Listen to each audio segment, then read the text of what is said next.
I forgot all about that intro. I was going through some files and getting organized. I got so disorganized recently. Trying to keep up with everything. Done a pretty good job. Few announcements. Ross is the only one I'm looking for right now. Looking for a tracking receipt. I should be able to get that to you after this video. But other than that, all the orders are satisfied. And that's quite a few hundred Archaics Academy and Omni drives. But I do have one missing, Ross. I got your emails and we're looking for it. We'll most certainly take care of it. All right. Wearing his hat. You know, I normally don't wear a ball. I'm not a ball cap guy, but somebody sent me a shit show supervisor hat. I'm wearing it because I've been my days largely consist of I started off with a pretty hard fast, not an easy one to get through. I'm still fasting, but my whole fast, even on the 3.5 days I ate absolutely nothing, well, I'm working out. And now I'm on sardines and hard-boiled eggs. Not much, but it's a little something. I'm dropping the weight. But I'm also like reconstituting muscle mass. I'm getting back. I'm getting my sexy back. All right. Man, we got a hell of a. I finished this book. Man, I started this book so many times. I scanned through it when I was in prison. The Evolution Handbook. It used to be called Evolution Cruncher. It's 990 something pages. My God, man, and it's small print. So it's a massive amount of data. I've been showing it to you guys for over a year, telling you I was going to get through it, and I finally finished it. I only had 175 pages left yesterday when I said I was going to go live. I decided not to go live yesterday and go ahead and delay it till today. Now, and just last night, I finished reading the book. This morning, I collated all the data. I'm about to give you the business. If you don't like to read 990-page books, that's cool. Just listen to Archaics, and I'm going to give you the business. Got some great shit to cover. All right, let me open up this file. So we do have, I know my admins and moderators will be on top of it, but we have a Dublin meetup on Saturday. So I don't know if they still have tickets, but we're going to be doing the live Q&A video right here on Archaics. We're going to be connecting with our Irish brothers and sisters. All right, let's see.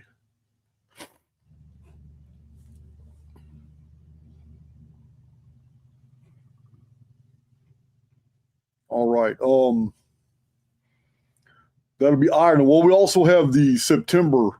If you want to post the links for that too, we have the September meetup on the 25th and 26th, I believe, of September. San Diego, hanging out at the beach with me all day. The next day, yeah, man, we're gonna be doing that too. So yeah, those are the two meetups for right now. Somebody told me they took the Brother Sanchez channel down. I thought I saw, maybe he has a backup channel. Maybe he has a backup channel that I'm not aware of. Well, that's what I saw.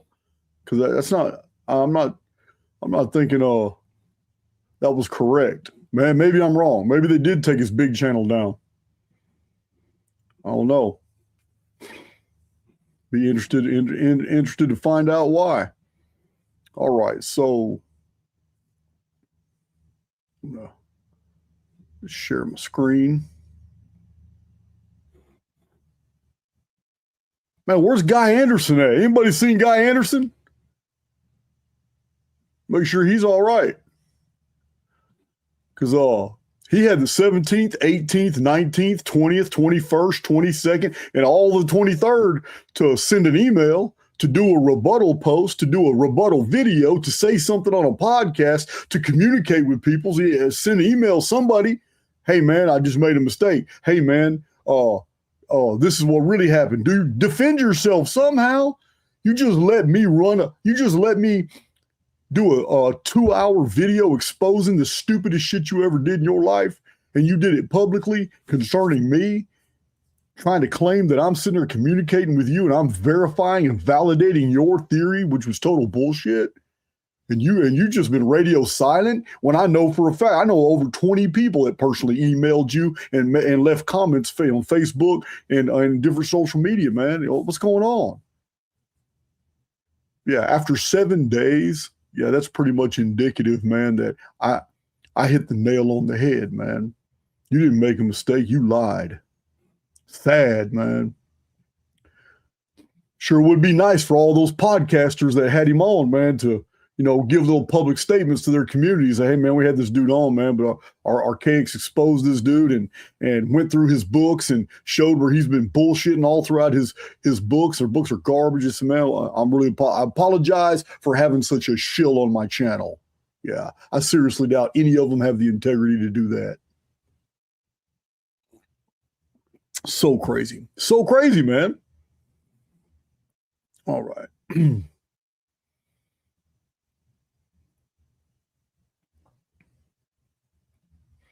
It is so crazy. That's all right. Don't know where that is. I know I got one of these in here somewhere.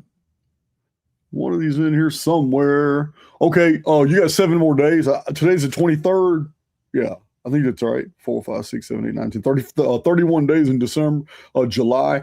So we had about 12 or 13 people recently join in the last 48 hours to Cypher. That's all good because come August 1st, just like last year, we're shutting the doors and nobody's getting in until Super Bowl. But so that's my Cypher announcement. I'm done with that. Always have a move that from studio, remove that from studio. All right. And final, last but not least, Carrie is helping me out with a lot of stuff in Archaics. She's using new software to help me organize and get everything together on one dashboard. Yeah, I'm taking Archaics to the next level. She's also helping out with all the new Chronicon notes, getting those collated, putting them in order. Yeah, we're going to see some incredible things. But she's also helping me. She's going to help me organize a bunch of new stuff that's all going in Archaics Underground. We got new spaces for video links that are not for the public, but a lot of the old Archaics TV stuff and new videos.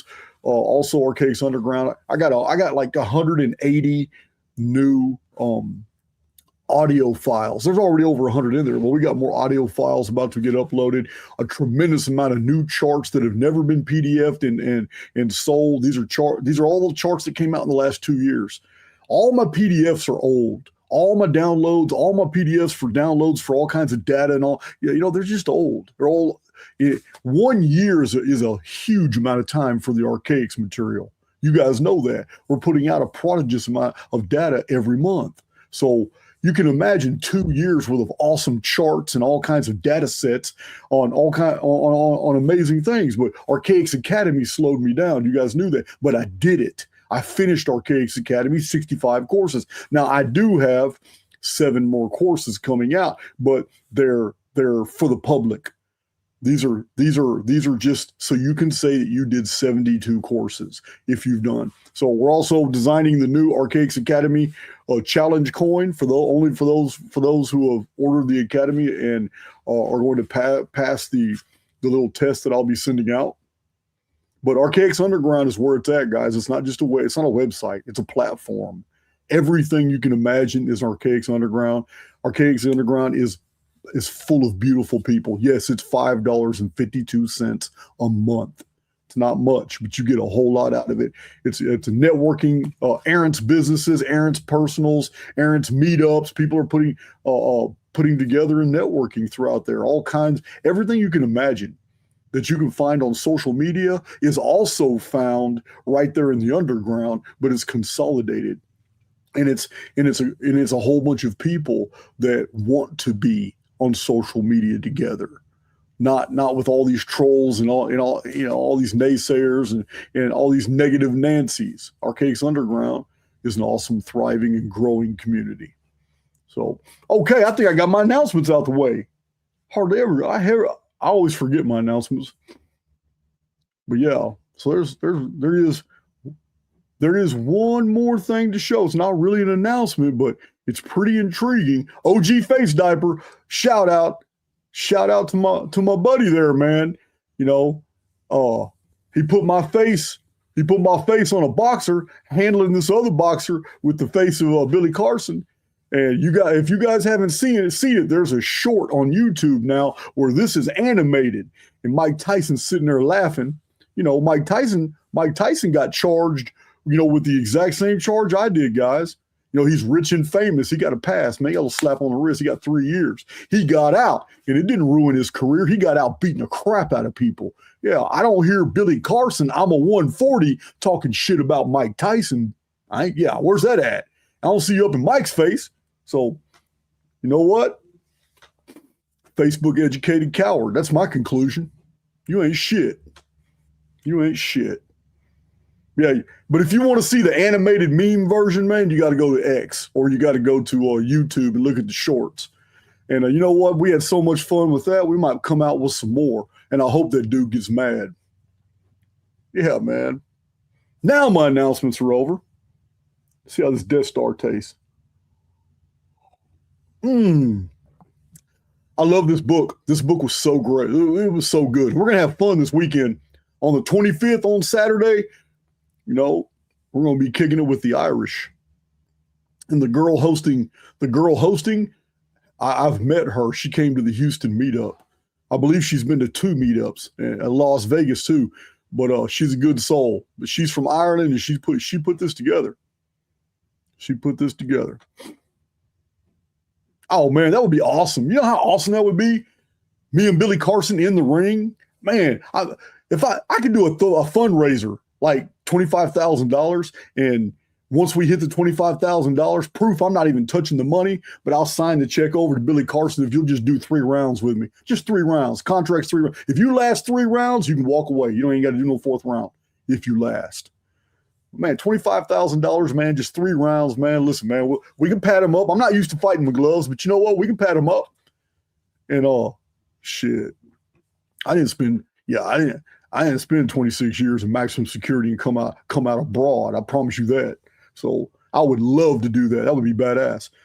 If I win, we get a public debate on a massive, huge platform. If you win, I will never mention Forbidden Knowledge or Billy Carson ever again. Damn, dude. How can you say no to that? How can you say no to that, man?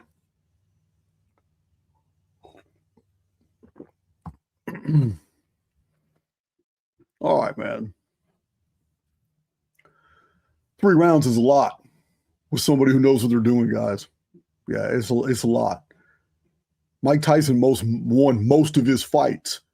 Most of his fights against men who were taller, heavier, and they had 4 to 6, almost everybody he fought had 4 to 6 inches on him. And that's huge. That's why Mike Tyson adopted that fighting style.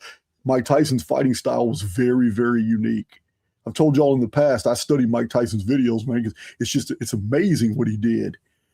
Guys that normally handled everybody were on the defensive with Mike Tyson because he got in. He wasn't scared. That's the key to fighting. No fear. Man, who cares about the damage they're going to do? It's temporary. Who cares about how hard they hit you? It's temporary.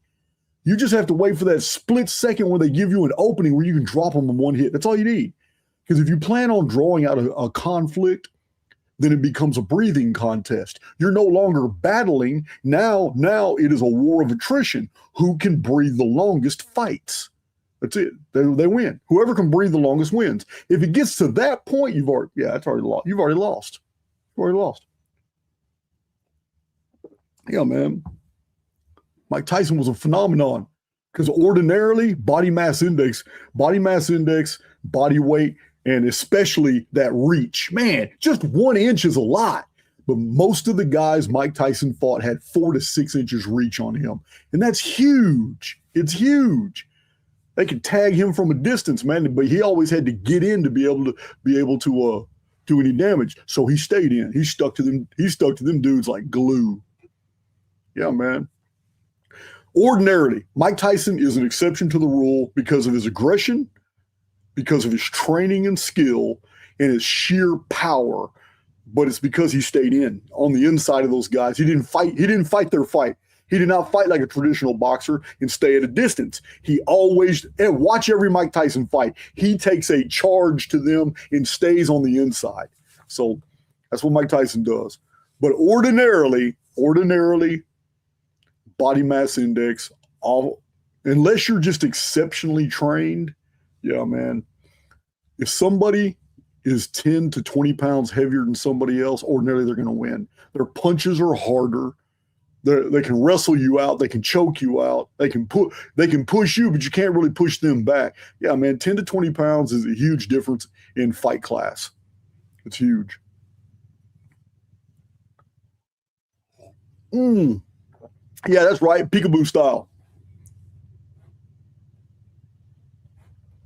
All right, let's get this show on the road. This is massive data drops in this presentation. So we're about to fly. We're about to fly right now.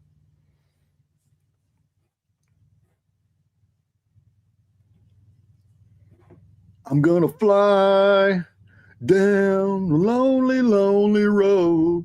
I got this feeling and I won't let go. I don't know the words of that song or I'd sing it. I feel great, man. I'm on some badass vitamins and supplements, and yeah, I feel awesome. Rolling machine, burpees, dips. I'm on the staircase doing my push-ups all the way up the staircase and then all the way down. Yeah, man, I'm back in it. Powdered milk, whey protein, sardines, and hard-boiled egg early in the morning. That's it.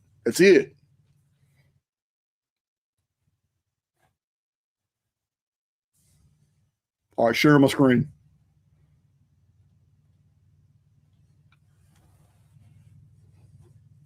I can do karaoke. I can do country music and some rock. I'm not into pop. I'm not going to rap. Yeah, I'm not the next great white hope.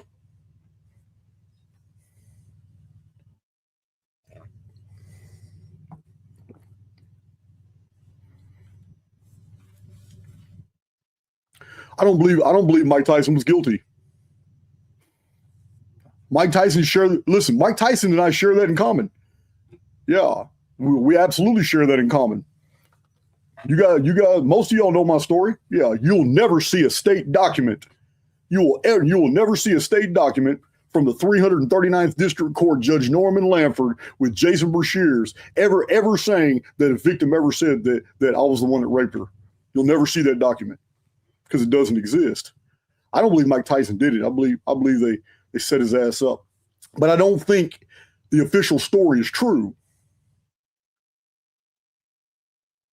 I think that he reneged on a contract. And I'm telling you now, the Jewish controlled power structure, they control boxing too. And I think he reneged on a contract, or he basically told them people F you or whatever. And this is how they deal. This is how they deal with shit. Yeah, man. They're gonna make him a star. I really believe that Mike Tyson was set up. So I don't believe the official story.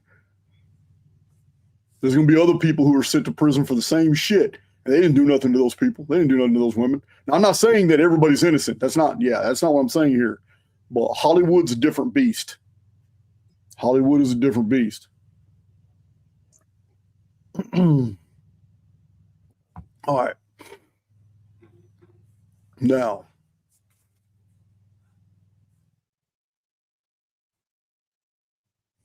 So these are just fragments from this massive book.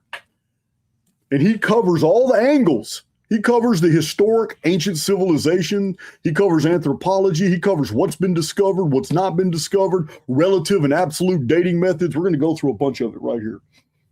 Huge book, 992 pages of text, extensive bibliography. But he says, prior to 2250 BC, we have not one record of a solar eclipse ever having been seen by people. This is a very important item of evidence establishing a young age for the Earth. Now, I'm going to play both ends from the middle by giving you the fact. There's a better way of saying that. Okay, you guys know I'm not a uniformitarian, but at the same token, I'm not a creationist either. Creationism brings its own baggage into the arguments too. So I'm going to be showing you where these creationist statements get things wrong. Establishing a young age for the Earth. I don't see the data telling me the Earth is young.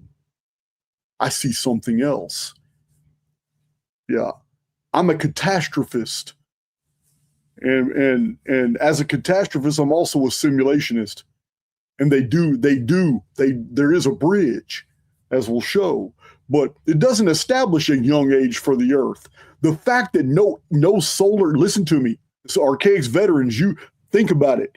The fact that there are no solar eclipses found in reference traditions or documents prior to about 2250 BC is why. When was the Typhon flood? It was 2239 BC in the month of May. What happened in the Typhon flood? The sky fell. The vapor canopy collapsed, aka known as the Great Flood of Noah. You wouldn't have seen any solar eclipses because it was a vapor canopy world.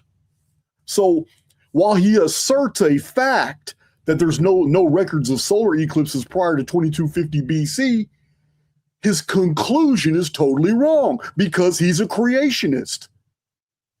I'm not either one, so I see with perfect clarity. As a chronologist, I know the date, 2239 BC, the Great Flood of Noah. It was the 1656th year of the pre-flood world. The Great Flood itself was the collapse of a vapor canopy.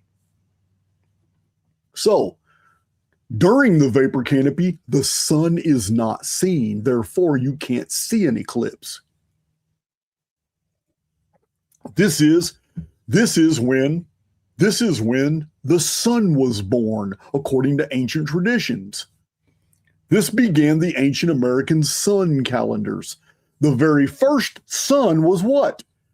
The ancient Americans, Mesoamericans, said the first age was the water sun. What is a water sun? It is a bright light seen above a water canopy.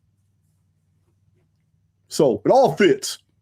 The earliest Chinese date, which can be assigned with any probability, is 2250 BC, based on an astronomical reference in the Book of History. Now, the Tree of Culture, whatever.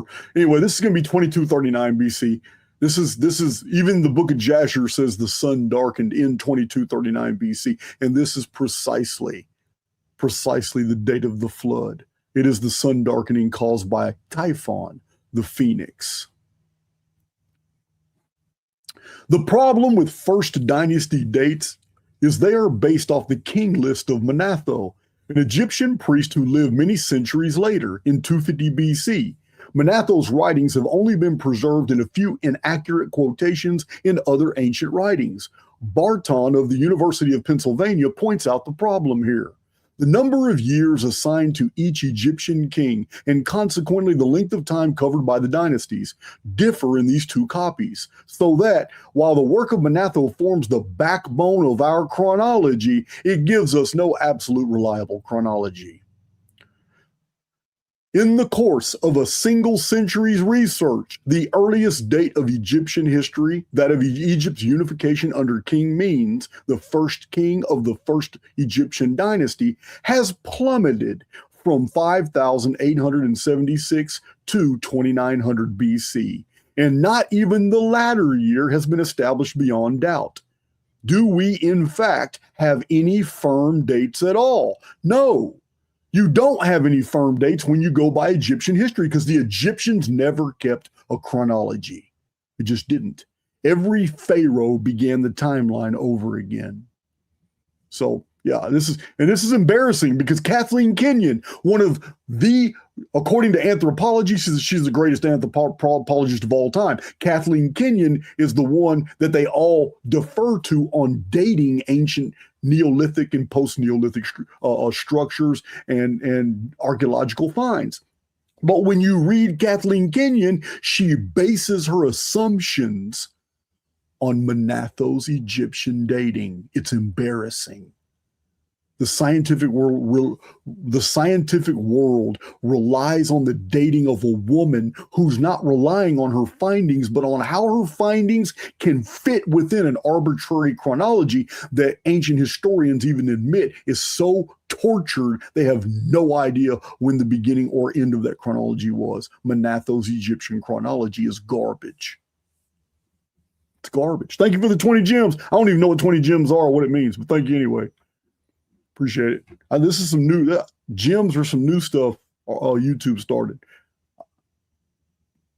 Yeah, and thank you. And yeah, thanks for the donations up top too, man. Not Herodotus. We got Herodopus. Yeah, using logic helps. Yes, it does. Thank you guys. So, like I said, we got to fly through this. Concerning the Sumerians, Samuel Noah Kramer, an expert in ancient Near Eastern civilizations, comments, the dates of Sumer's early history have always been surrounded with uncertainty. That is Samuel Noah Kramer, the Sumerians, 1957. That's absolutely true. We might hear mention that the carbon-14 date for these earliest Near Eastern civilizations is not 3000. Oh, anyway, I cut the quote off, but I'm going to show it to you. I have the exact quote continued in another section, because we'll be talking about the Ogygian deluge, 1600 BC. Yeah, this is another anomaly in the scientific world. They don't know why all these carbon-14 dates stop at 1600 BC, but my archaics veterans know why. So, what's the earliest Chinese date? We already saw that. So human language is astounding. As far back as we go, it has always been totally developed. Yet all available data informs us that writing did not begin until 2500 BC. So in archaics, we have addressed this anomaly as well. 2500 BC is the long date. The actual date for the first appearance of writing is after the Typhon flood, 2239 BC, and there's a reason for this. It is a reason for which anthropology and archaeology will never agree. Archaeologists will never agree. Uniformitarian trained scientists will never agree. Although we have the artifacts existing today, we've showed them on archaics. But prior to the Typhon flood, the pre-flood world was technologically advanced. And the writing medium back then would have been little different than today. The reason post-reset society preserved all their knowledge on clay tablets is because they heard the stories of their forefathers who had actual tablets. They had actual tablets where they could do a magical thing. They could make things move, float, fly. They could communicate with other gods with their tablets. They could do everything with their tablets. Mine's not even. Yeah, they could do everything with their tablets. Their tablets allowed them, just like our tablets today, you could have all kinds of apps to perform all kinds of functions. Their tablets would tell them north, east, south, and west. Tell them what stars were the heliacal rising of what stars are coming up that morning. Tell them the positions of the moon under the vapor canopy. Everything could be done with the tablets before the flood. But when that world ceased to exist, those technologies were destroyed in that cataclysm. After the survivors just knew the stories, and they knew that it was in the form of tablets that you preserve knowledge. So that's what they did. And they created styluses and wedge cuneiform, and this is what they did. So It's like cargo cult phenomenon. But it's a fact, though, that actual languages started very, very advanced. The grammar was advanced, the syntax was advanced. They were fully structured languages. But writing started primitive. That right there is evidence not of evolution, but of punctuated resets. Because the forms of communication, verbal, phonetic, were existing, but there was no way to express them. So they had to come up with different systems until they came up with, alphabets and all that in order to give expression to syllables, and that syllables could become words and words become sentences. And this all took time. It took a long time to develop writing from speech. But from as long as we look back, we see that humans have always had advanced speech. So the dating is very interesting here too, because very close to the Typhon flood. The earliest date in China goes back only to 2250 BC, and in the Pacific Islands to around the turn of BC to AD. So that's 21 centuries. So the Chinese date is interesting because that is the date for the flood of Yao. The flood of Yao happened and ended the reign of the dragon kings of the Chinese. Chinese tradition is very close to Sumerian, Near Eastern. So evidence from ancient Britain. An engineering professor at Oxford University wrote an unusual book in 1967 in which he described the advanced intelligence, learning, and skills of ancient people in what are now England and Scotland. This would also include Ireland. Because of the large stone structures they built, he called them megalithic peoples. This is the origin of the megalithic yard, from which we got our modern inch.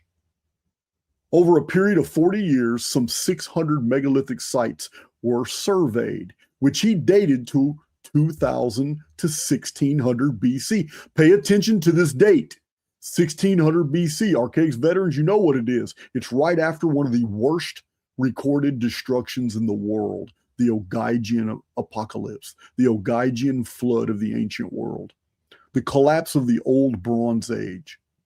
So we decided that megalithic man was an expert engineer, metrologist, expert in measuring, astronomer, geometrician, and boat builder.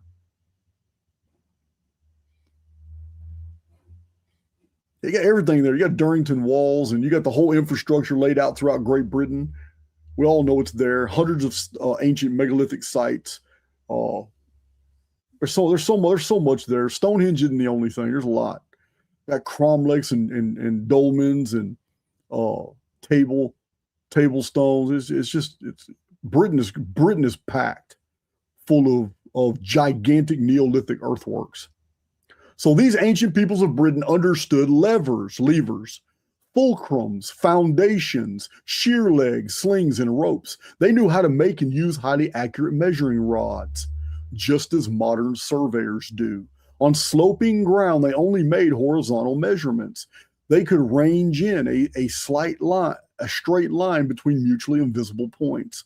They built and sailed excellent boats. They understood currents, tides, and movements of the moon. This is 2000 BC to 1600 BC. This is the Phoenix cycle, 552 years between the Typhon flood of 2239 BC and the Ogygian apocalypse of 1687 BC. That's the 552-year Phoenix cycle. During that period between two cataclysms, England, Ireland, Wales, Cornwall, Scotland were packed full of megalithic architecture. There was a thriving civilization there at this time.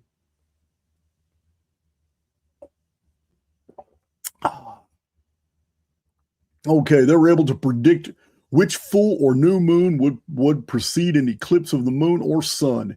It is becoming clear that similar technical knowledge was widespread in the ancient world and found among the Greeks. Egyptians, Indians, Chinese, Incas, and Aztecs. Very likely this was knowledge received through Noah from the peoples who lived before the flood. I'm going to have to agree. I'm going to have to agree. I don't know about Noah, but I have to agree. These people had inherited antediluvian information wherever they came from when they landed. Because remember, the ancient Britons and the ancient Irish have books. I can't remember what they're called. Like the Irish Book of Invasions talks about, was it Parthenos? Anyway, the very first people that came after the flood. So it's just very interesting. Keep in mind that these Britons were already using the high-tech knowledge by 2000 BC. So it wasn't developmental.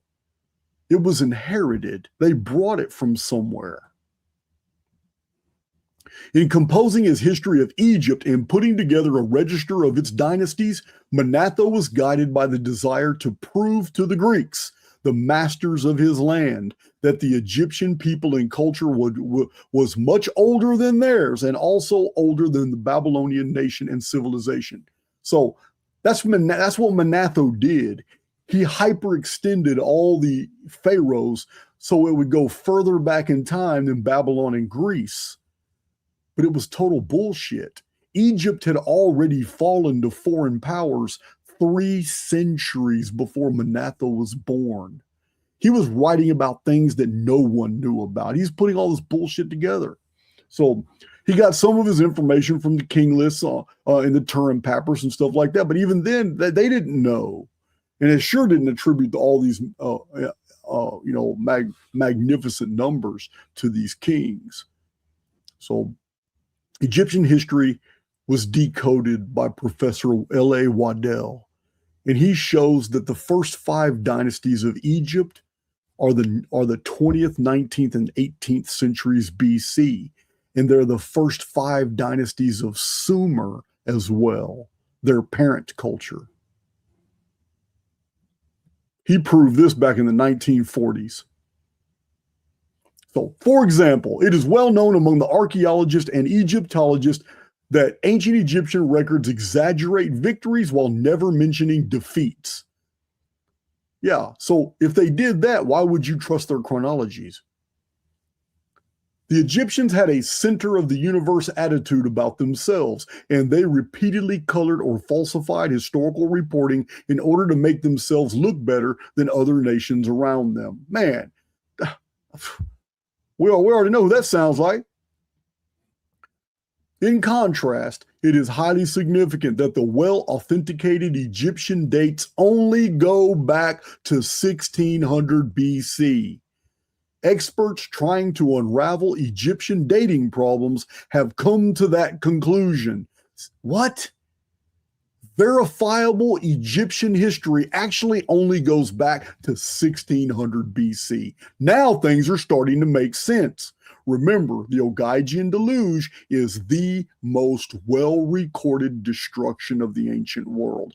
The Great Flood of Noah 552 years earlier is the greatest of all flood traditions, but it's not well attested in the stories around the world. It's just a tradition.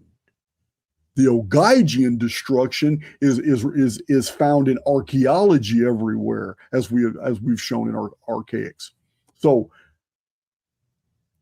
Frederick Johnson, co-worker with Dr. Libby in the development of and research into radiocarbon dating, cites the General Correspondence Agreement of radiocarbon dates to the known ages of various samples taken from tombs, temples, or palaces out of the historical past. Well-authenticated dates are known only back as far as 1600 BC in Egyptian history, according to John G. Reed. There's a reason for this. There's a reason why using radioactive dating, some people call radiometric, but using radioactive dating like carbon-14, there's a reason why it hits a wall about 1600 BC. We'll get to it. Archaics veterans already know what that wall is. but I do believe. We'll get back to 1600 BC in the next file, which we're going to. We're going to another file like right now. I need to move faster, or this is going to be a hugely long video. Got some truth bombs in here. Going to blow your mind, guys. I love this author, even though he's a creationist, and I'm not a creationist at all. This file has 4 things to look at. So real quick. Oh, that's not how you do it. Wait a minute. I'm sharing the wrong file. I'm sharing the wrong thing.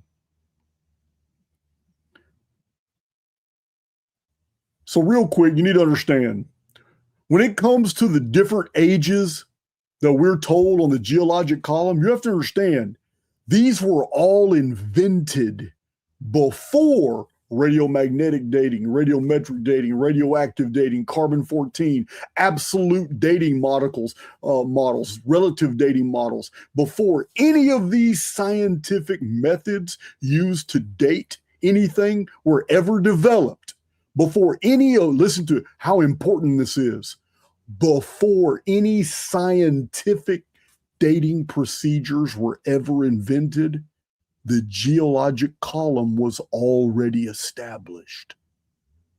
Before science could ever even verify if any of it was correct. In 1829, they already invented the Quaternary period. In 1759, they invented the Tertiary period. The Cretaceous was invented in 1822. The Jurassic was invented in 1795. The Triassic period, these are dinosaurs here, guys. Cretaceous, Jurassic, Triassic, 1834. The Triassic period of stratum was already developed. The Permian stratum was already developed, was already invented. They had already named it in 1841. The Carboniferous stratum, 1822. The Devonian, 1837, 1835, Silurian. The Ordovician was named in 1879, decades after the Cambrian period in 1835. Later, they came up with a Precambrian period. Here's the eras. The Cenozoic era was invented in 1841. The Mesozoic was invented in 1841, and the Paleozoic was invented in 1838. This is the geologic column that in the 1800s, they started identifying by the fossils they found in different levels, and they already had that order established.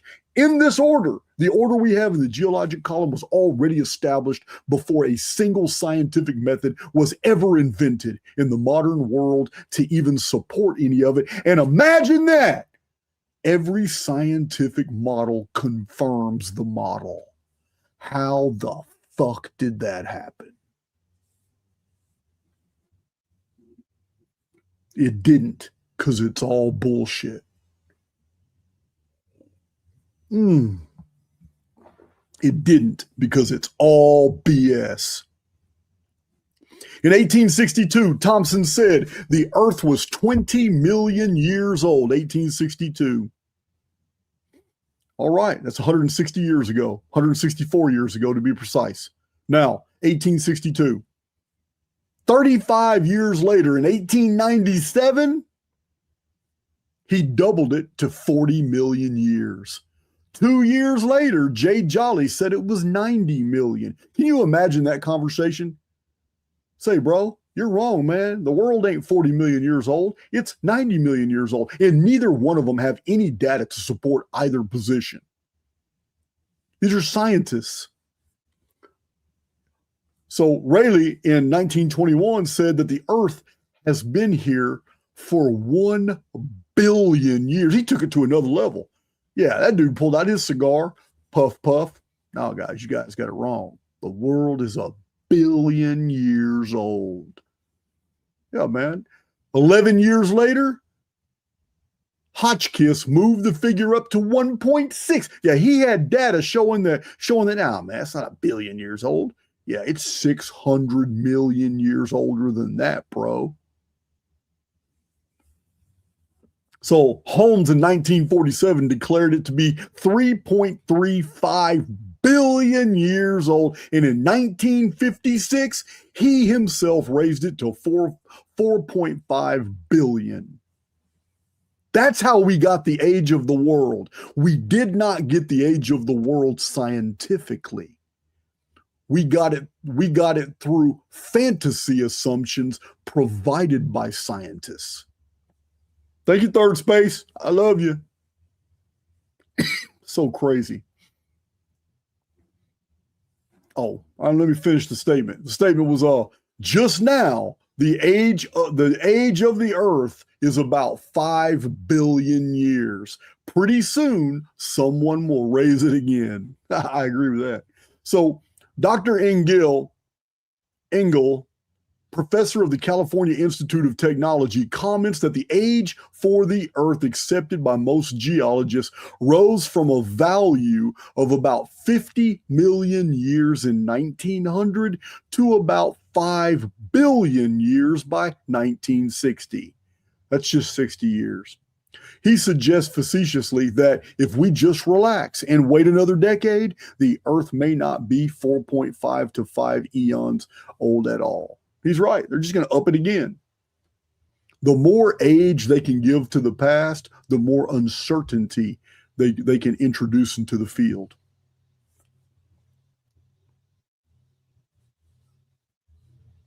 Let's see. Some people think that the various dating methods like uranium and carbon-14 can be verified by rock strata and fossils or vice versa. But this is not true either. The geologic column and approximate ages of all fossil-bearing strata were decided long before anyone ever heard or thought about radioactive dating. Isn't that amazing? Isn't it incredible that over 100 scientific labs can put out all these tests and confirm that this rock is 500 million years old, and this rock right here is 280 million years old, and that this stratum right here, this one single stratum, is 800,000 years old. Not quite a million, guys. It's not quite a million. It's incredible.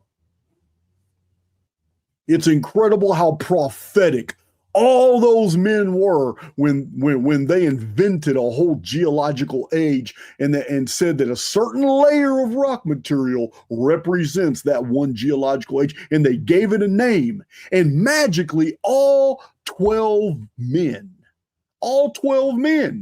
were dead accurate before they could ever be scientifically verified. It's incredible. Go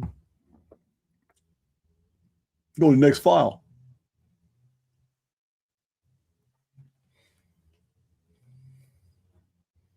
Here's what they're asking you to believe. When these radiomagnetic, radiometric, radioactive, carbon-14, all these isotopic analysis dating procedures, amino acid racemization, all this bullshit, uranium, thorium, potassium, argon. This is what they're asking you to believe when they provide these dates. This is going to get ridiculous. Let's start here. They don't educate you about these things in school. They just don't. They don't want you to know all these things. But there are 7 assumptions that you must make before you can even conclude that this method could possibly even give you a relative date at all. There are 7 things that you have to actually say, oh, okay, I'm willing to say that's true. I'm willing to say that's true. Oh, okay, I'm willing to entertain that. I'm willing to this too. 7 things, 7 independent things we're going to go through right now that have to be true in order for these scientific dates to actually work. Each system has to be a closed system. That is, nothing can contaminate any of the parents or the daughter products while they're going through their decay process. Now, when they're measuring the apparent mass of a daughter element's radioactive signature compared to the parent, This is where the differential is where they get their dating from. But that has too many assumptions by itself. How do you know it's a closed system? How do you know that nothing in the millions of years that sample has been sitting there? It's never been contaminated by any outside thing. Yeah, no increase in air pressure, no increase in radon. There's never been a collapse of the atmosphere. There's never been an X flare or solar activity. There's never been gamma ray saturations, Archaics veterans. Yeah, there's never been increased atmospheric pressure. There's never been a vapor canopy. There's never been a marine atmosphere that would have completely changed the carbon in the atmosphere. There's never been a lightning strike anywhere in the area of the sample where the sample was taken. There's never been a flood. There's never been the weight of 200 million tons of glacial mass sitting on top of the sample, increasing the pressure, which would increase radioactive decay. There's never been any of these things. There's never been another radioactive element anywhere near that can have contaminated your sample. There's never been a shift in the sample. It's never been moved. There's never been an earthquake. There's never been volcanic resurfacing. It's never rained. In the whole history of the world, it never rained. There's never been a badass thunderstorm that saturated the ground where that sample was taken, because water increases radioactivity. There's never been anything. Subsurface aquifers didn't break and flood the area. The sample never came into contact with moisture. Here it is right here. It's just one. Each system has to be a closed system. It's so dumb. Well, there's something on the bottom there. But in actual field conditions, there is no such thing as a closed system. Yeah, I get it. All right, so now we get to this part. 2, each system must initially have contained none of its daughter element products. Yeah, if you're measuring things into millions of years, how can you discount hundreds of millions of years before your sample became a sample for you to test? How do you discount all the time in the past? Where do you stop? Why do you practice the exclusion? Why? Each system must initially have contained none of its daughter products. How do you know? How do you know it's always been all this argon and very little potassium? How do you know to even be able to say that this many years have passed? You don't. A piece of uranium-238 must originally have had no lead or other daughter products in it. If it did, this would give a false dating. Well, yeah, I said potassium and argon because that's what one becomes the other. But with uranium, it's right. This text is right. With uranium, it becomes base lead. How do you know there wasn't more lead in the beginning compared to the uranium-238? How do you know that something didn't catastrophically happen to make this uranium-238 break down way faster? How do you know there wasn't an X flare in solar activity? How do you know that there wasn't 500 feet of water on top of the specimen increasing its radioactivity? How do you know? You're talking about 500 million years. It's just dumb. The process rate must always have been the same. The decay rate must never have changed. That's another assumption. In 200 million years, how do you know that this potassium has been breaking down into argon at a steady rate and there's been no deviation for 365 days a year? According to your model, 365 days a year, 365 days a year, 365. There's no meteorite impacts according to your model. There's no going through comet tails according to your model. There's no gamma ray saturations. There is no radon from the sun saturations. There are no times in the history of the world where atmospheric radiation actually saturated the ground. Well, there's been none of that. in the 200 million years of your sample, because it's your sample and because you say so, the radioactive decay has remained absolutely constant. Stupid. I'm going to show you examples where that can't be possible. If any change occurred in past ages in the blanket of atmosphere surrounding our planet, this would greatly affect the clocks and radioactive minerals. There it is right there. Here is an admission. Here's an admission. This is why it's called uniformitarianism, guys. Uniformitarians believe that the world is as it is today, as it's always been for long eons and long periods of time, and there's been almost no changes, but the changes are so slow and so gradual, it doesn't affect the overall system. This is so dumb. But this is the science. This is the science that's promoted.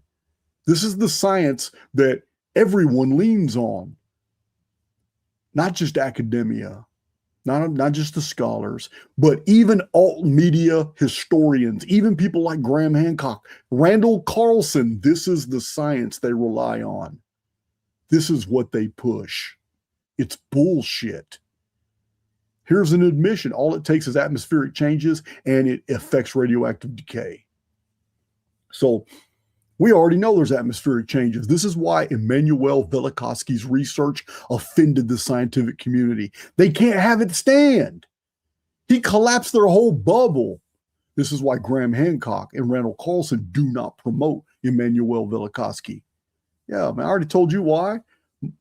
Listen, a bunch of people have faith in all these truthers, man, all these alt media people, and everybody who follows this Ice Age narrative, which is an intelligence agency complete psyop that obscures the true world we're in, which I'm going to show you in this video. I'm going to show you the actual model that we're in.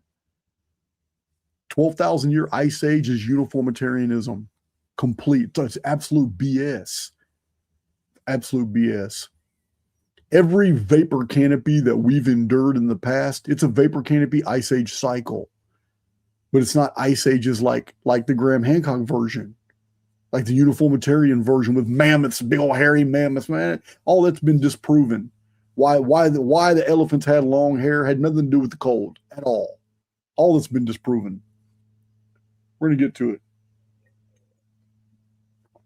That whole scenario, cavemen and hunting all these giant, now, all the megafauna did not live in an ice world. None of the megafauna lived in an ice world. They were flash frozen because the sky fell and at the collapse of the vapor canopy, and everything everything within 30 degrees of the North Pole and 30 degrees of the South Pole froze. And the only life was in the temperate zone, was in the temperate belt.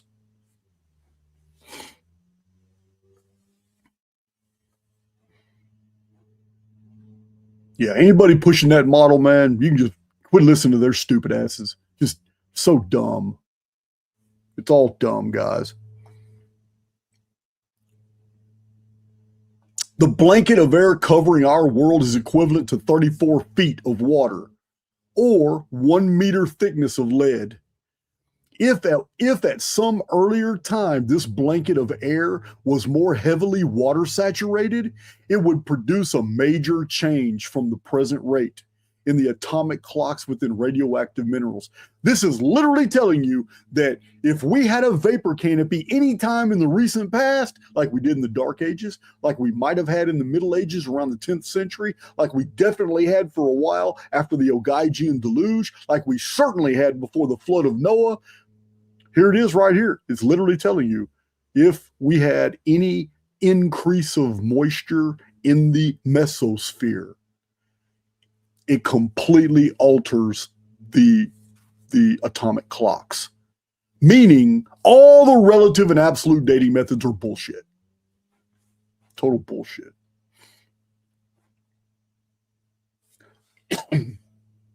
So, a basic assumption of all radioactive dating methods is that the clock had to start at the beginning.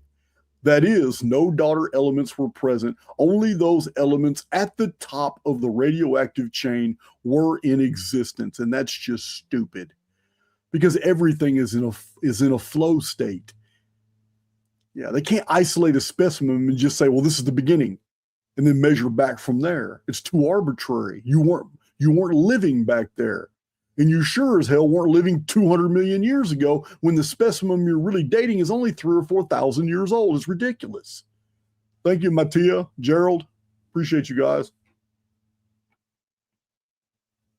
I got to figure out what these gems are. I don't know what these gems are. Is that like boost my channel or something? I've never heard of this before. I mean, I did hear about it before, but I don't know anything about it. I need to look into that. Okay, leaching is another problem. Part of the uranium and its daughter products could previously have leached out.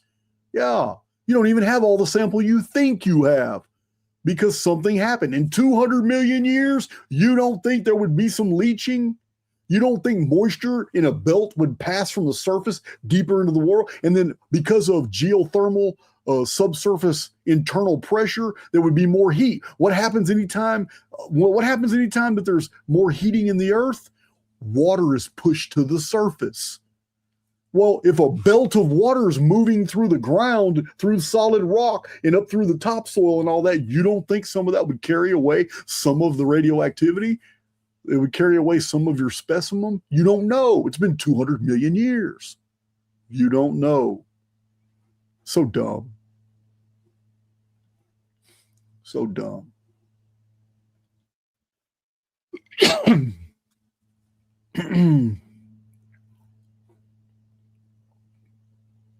Moving on to the next file. Thank you, Jaded.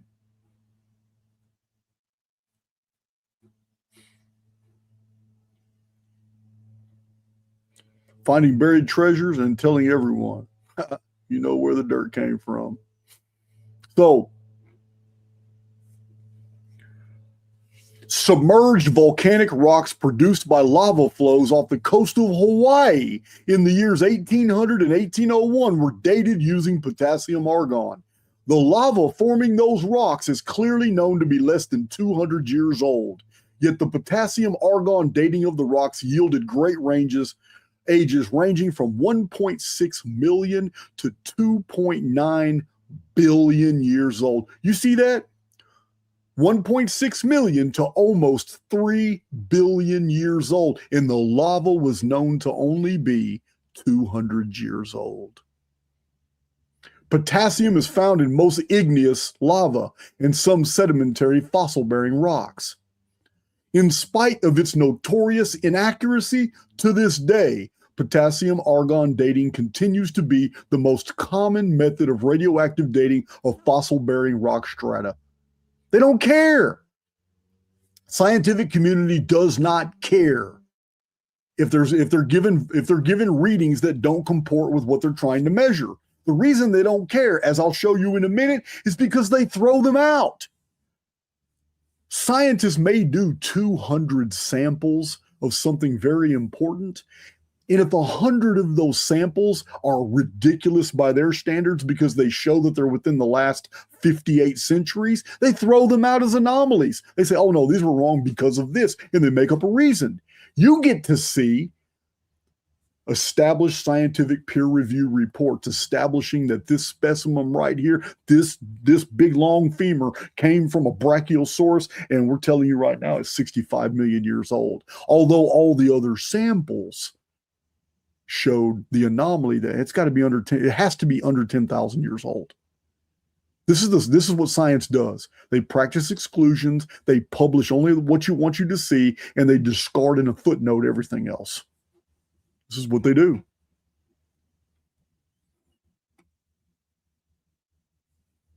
The rocks brought back from the moon provided an outstanding test for the various dating methods because all those techniques were used on those rocks.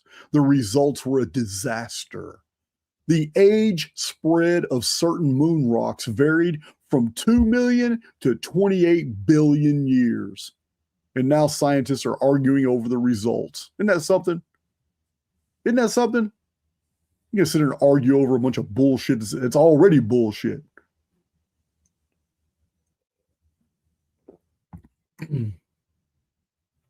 All right, there's nothing wrong with the audio. Everybody can hear fine.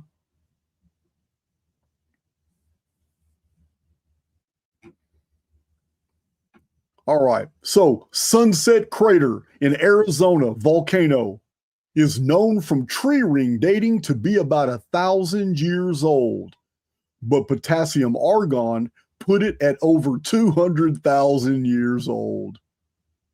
Can you believe it? This is in a scientific report. For the volcanic island of Rangitoto in New Zealand, potassium argon dated the lava flows at 145,000 to 465,000 years old. But the Journal of the Geochemical Society noted that the radiocarbon, geological, and botanical evidence unequivocally shows that it was active and was probably built during the last 1,000 years.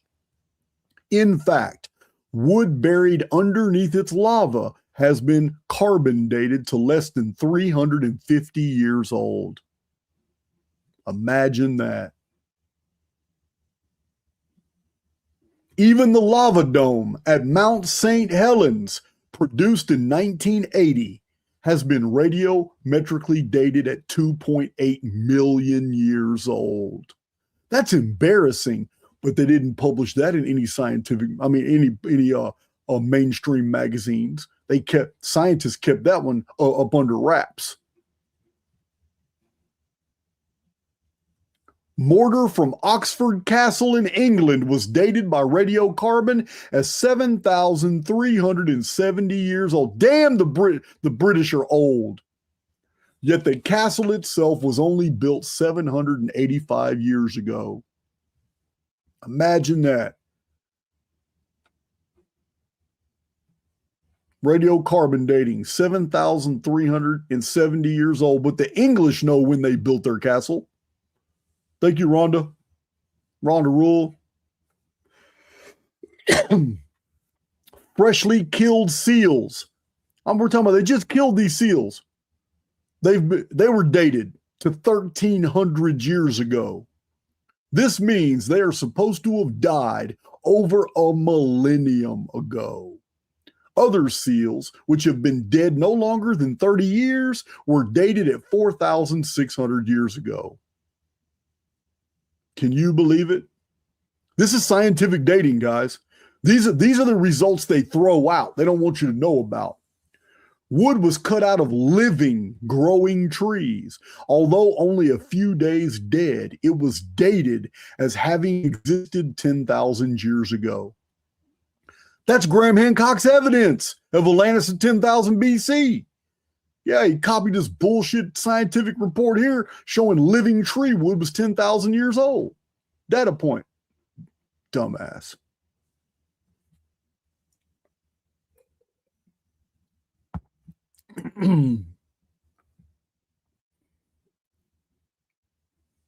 $11 different carbon-14 dates were made there. This is Jarmo. And dates with a 6,000-year spread were tallied up. A fundamental scientific principle is that a correct method will give the same result when repeated. If it cannot do this, it is not scientific.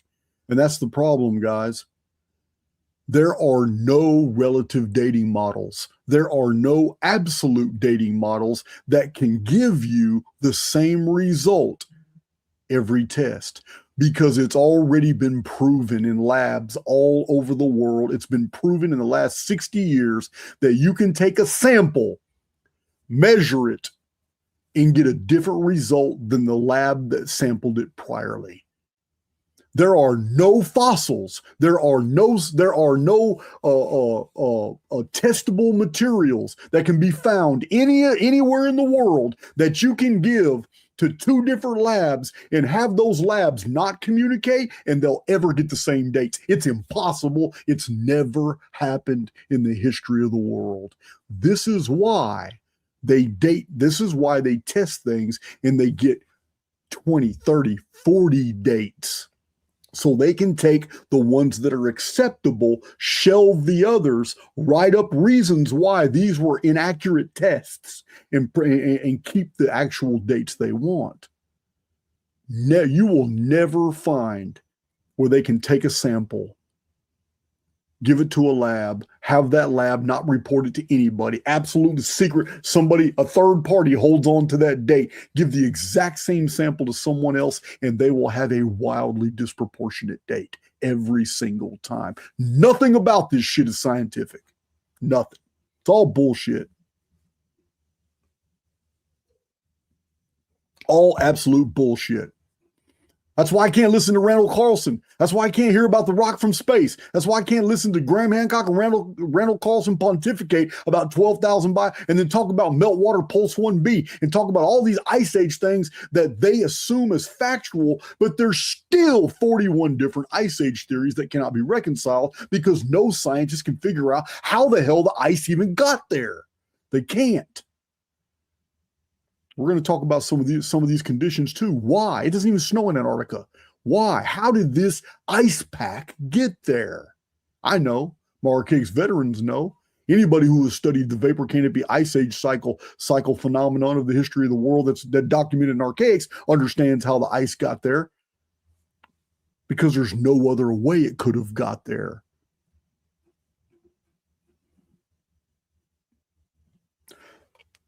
Sunset Crater, Arizona. Oh, we already been through that one. Yeah, they said that shit was 200,000 years old. So various living mollusks, such as snails, had their shells dated and were found to have died as much as 2,300 years ago. Living snails dated 2,300 years ago. That's embarrassing. It's embarrassing, guys. Let's get into some juicy stuff. Get into some juicy stuff.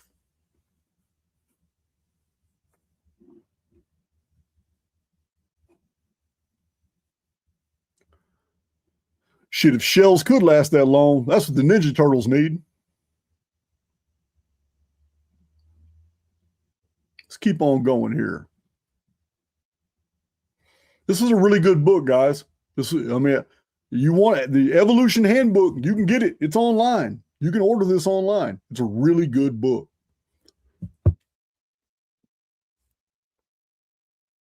Why do the radioactive ages of lava beds laid down within weeks of each other differ by millions of years? What? Electromagnetics and the appearance of age. Glenn Morton.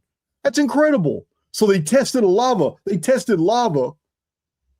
They got a radiometric date from the lava, and then the volcano exploded again, and more lava buried the lava that was tested. So they test the new lava, and they know they're only 1, 2, or 3 years apart. Millions of years in difference. Imagine that. Imagine that. It's so dumb. Archaic Store. I'm working with Dana. Dana and I have been collaborating. She's redesigning the whole Archaic Store. Dana's got a badass shirt in the store. It's so dumb. Yeah. I like this shirt. So, careful laboratory tests by H.C. Dudley revealed that external influences can very definitely affect decay rates. He changed the decay rates of 14 different radioisotopes by means of pressure, temperature, electric and magnetic fields, stress in monomolecular layers. The implications of this are momentous, even astounding. Radioactivity re-examined. Chemical and Engineering News, April 7th, 1975. I was 2 years old when this was reported, and yet this model is still pushed today. Do you understand what this is saying? Under a vapor canopy, we have increased air pressure. We have increased static electricity. We have increased oxygen and nitrogen. We have increased moisture. Every one of these, independently and by themselves, affect radioactive decay rates, accelerating them. But in combination with each other, radioactivity is off the half-life would be even faster and faster and faster. So This is incredible, guys, because this is why the vapor canopy is being ignored by everyone. This is deeper issue than Atlantis 9600 BC.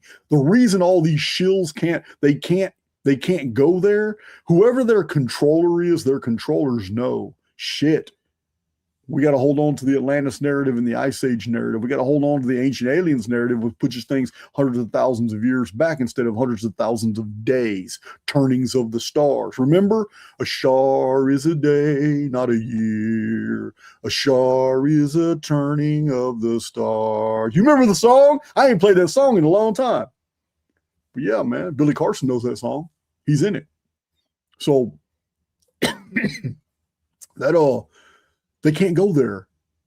They can't entertain the vapor canopy research because then it opens everything up as to why we have chickens giving birth to velociraptors in the Dark Ages, why there's Stegosaurus in European paintings and on the sculptured walls of Dark Age and Middle Age temples in Asia, why Native American tribes have totem poles showing pterodactyls, pterodons, and brontosauruses. Why the Acambaro, Mexico figurines, 35,000 of them, show humans domesticating dinosaurs. Why the Ica stones, 40,000 stones in Peru, show anatomically correct prehistoric creatures interacting with modern day humans.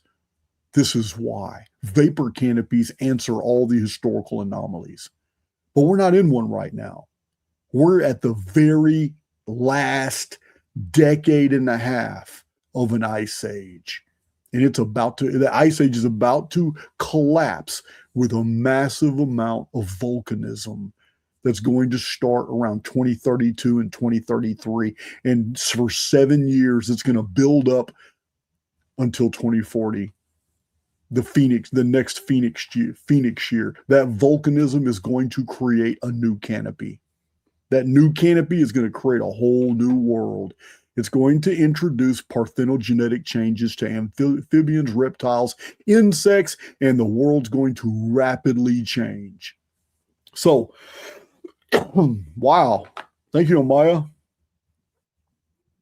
So this is what we're looking at here. Here's a scientific recognition that an increase in pressure, increase in temperature, an increase in electricity, and the tertiary fields, magnetic fields, tertiary fields, convergence fields, coherence fields. Here it is, guys. So field dynamics also affects isotopic breakdown. Time magazine, 1964, reported an intriguing item which was overlooked by much of the scientific community. Although scientists generally consider that no known force can change the rate of atomic disintegration of radioactive elements, researchers at Westinghouse Laboratories have actually done it. How did they do it? Simply by placing inactive dead iron next to radioactive iron. The result was that the disintegration rate was altered. Do you know what the implications of this finding is? This means that 100% of every element that has ever been found and dated using this radiometric dating analysis, the actual specimen itself could have been contaminating the radioactive breakdown output that was measured. Because if radioactive iron has a decay ratio that's altered by the presence of non-radioactive iron, then that means the non-radioactive part of that iron that's lost all that radioactivity would increase the radioactive breakdown of the isotopes of what was left, meaning there is no static breakdown. It's graduated. It increases. Let me give you an example. It's entropy. It's like the golden mean of entropy. It's when a system begins to break down. Here's a system in stasis. A static system remains static, but as soon as it starts breaking down, it dips, it breaks down. But the more it breaks down even more. And then all of a sudden it's more, and it becomes a curve. That curve is the golden mean. It's called 1.618. It is phi. This is literally what this discovery is telling us, that, oh shit. So if we're measuring a certain element, then the parts of that same element that are non-radioactive actually increases the radioactive breakdown of what's left of it that is radioactive, that still has isotopes. This means the half-life keeps having, but with increased frequency, which we know of as entropy.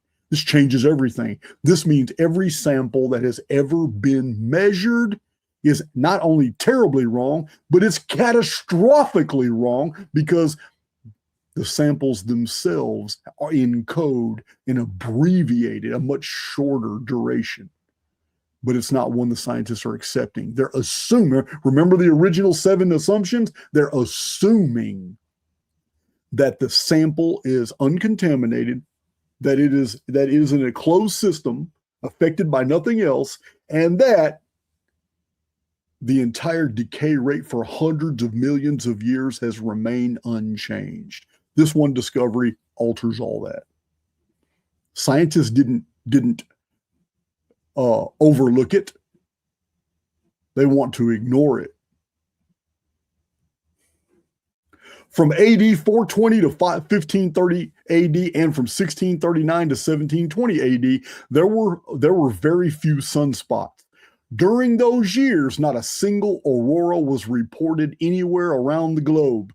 Northern Europe became something of an icebox, and there was an increase in solar wind, with consequent higher C14 production in the atmosphere at the time. So here's a scientific admission that 2 different periods in recent history already altered the carbon-14 breakdown in the atmosphere.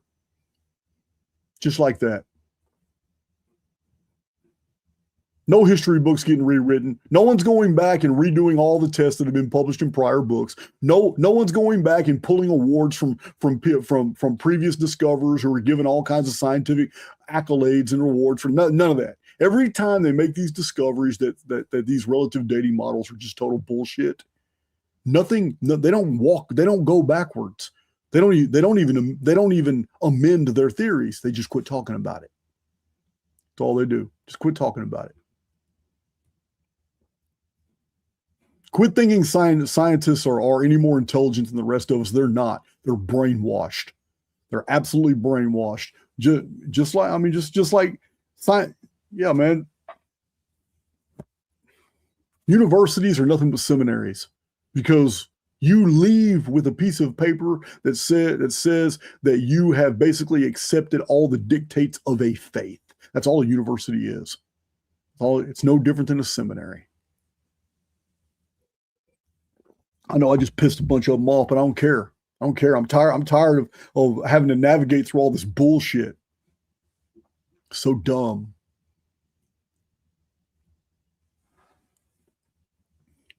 Gentlemen explained so well, just one major catastrophe, such as a worldwide flood, would have ruined the usefulness of all of our radio dating clocks. Look at that. Look at that. Potassium argon, uranium-238, uranium lead. Look at that. None of them. Carbon-14. Just one cataclysm would have altered all the radio clocks and that scientists rely on, that claim that they've been flatlined for millions of years. There's been absolutely no change. Why? Because they've all been brainwashed to believe a fundamental flaw. It's called uniformitarianism. To be uniform over vast eons of time, to where no changes could be introduced that would alter our arbitrary and bullshit dating systems. That's what they're brainwashed to believe. That's why I'm absolutely unimpressed with anyone with a scientific background. You do not impress me at all, man. All it shows me, man, is you're not a free-thinking individual. You cannot assess the facts. You're just like Randall Carlson, man in a box. You're a man in a box. That's it. Why would a single worldwide catastrophe reset all the atomic clocks? First, there would be a massive contamination problems as fluids, chemicals, and radioactive substances flowed or were carried from one place to another. Second, there would be major radioactive rate changing activities, atmospheric, radioactive, and magnetic changes, which would tend to reset the clocks directly. Third, a major shifting and redistribution of rock pressure occurring above radiogenic rocks would reset their clocks. Fourth, there would be reversals of Earth's magnetic core, which was caused by the shockwave vibrations through that fluid core from what was happening closer to the surface, volcanoes, earthquakes, gigantic geysers. Thank you, Thomason, Jay Hudson. Oh, and thank you, Jay Hart. I just got your recent package. Appreciate that. Magnified ray. Okay, cool. So, a cataclysm completely undoes all. That's why uniformitarianism can't stand catastrophists. That's why Graham Hancock, Randall Carlson, and all the shills ignore Immanuel Velikovsky. They can't entertain Velikovsky because it opens the door to catastrophism. And catastrophism completely overturns all the scientific methods. All the bullshit, absolute and relative dating methods are completely overturned by one cataclysm because none of it can be relied on anymore at all. Couldn't be relied on from the beginning, but that really does it. So it is well known among archaeologists and Egyptologists that ancient Egyptian records exaggerated victories while never mentioning defeats. So in contrast, it is highly significant that well-authenticated Egyptian dates only go back to 1600 BC. Now, we mentioned this earlier, but it has to be mentioned again right here because this concerns carbon-14 dating. Before the flood, a vast vapor canopy was in our atmosphere, which would tend to shield the Earth from radiocarbon buildup. This is the problem. Prior to about 1600 BC, radio dating tends to go wild. Something happened back then that threw the clock off. Imagine that. The clocks don't get messed up at 2239 BC, the Noahic flood, the Typhon flood. No. Radio scientists admit that their carbon-14 dates are pretty good till we hit this wall about 1600 BC. And all my archaics veterans know the Phoenix appeared in the month of May, 1687 BC, initiating the Avellino event, worldwide volcanism. The Ogygian destruction began a great Mediterranean Dark Age. It ended the Egyptian Middle Kingdom. It ended the entire Old Bronze Age. This was 1600 BC. I've got 5 videos. There's so much data on it. I've got 5 videos on the Ogygian deluge. It is way more documented than the flood of Noah. So this is it. Here's a scientific admission. This is the period. This is the Ogygian destruction that I'm always telling you guys about. Here it is.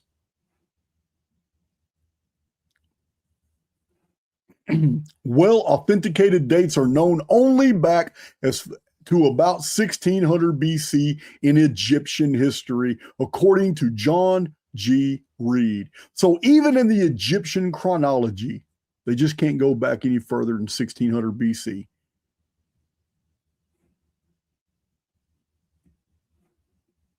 There it is. You can't miss it. 1687 BC was the Ogygian destruction. There it is. That big red circle.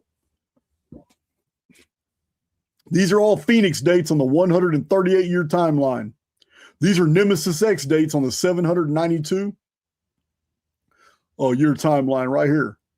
732 years was 60 years perihelion. Then 732 years, 60 years in the sky. 732 years and 60 years in the sky. That's how Nemesis X is. But here's all the Phoenix dates. You can see them all in red right there. We have more to add. So, in the past 2 years, In the past 2 years of Phoenix research, we have more to add to a lot of these. This chart needs to be redone. We've got more to add on this chart. But here's the Ogaigian destruction, 1687 BC, right there. It's amazing. Here's a better chart showing it. Here's a better chart right there, 1687 BC. You see it right there.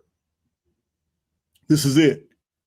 1687 BC. This is the carbon-14 threshold. This is the wall.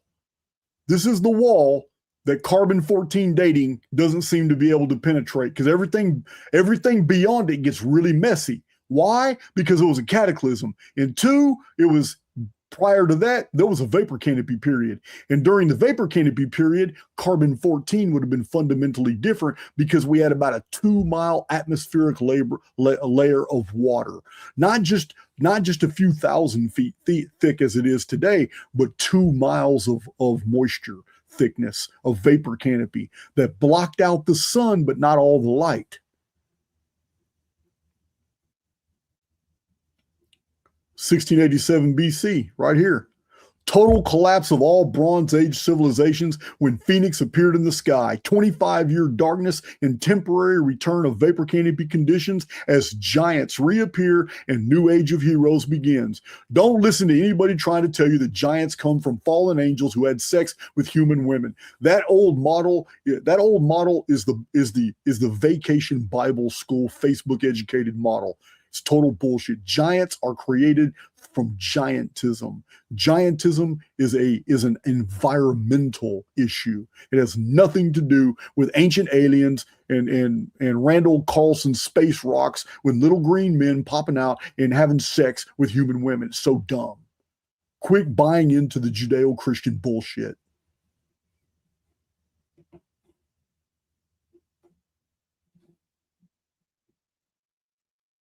Man, we're moving right through this. We're moving right through. Moving on up. I didn't even think, I thought this was going to take hours and hours to get through all this. But then again, when I'm ranting, I'm on a roll. Let's get this next one.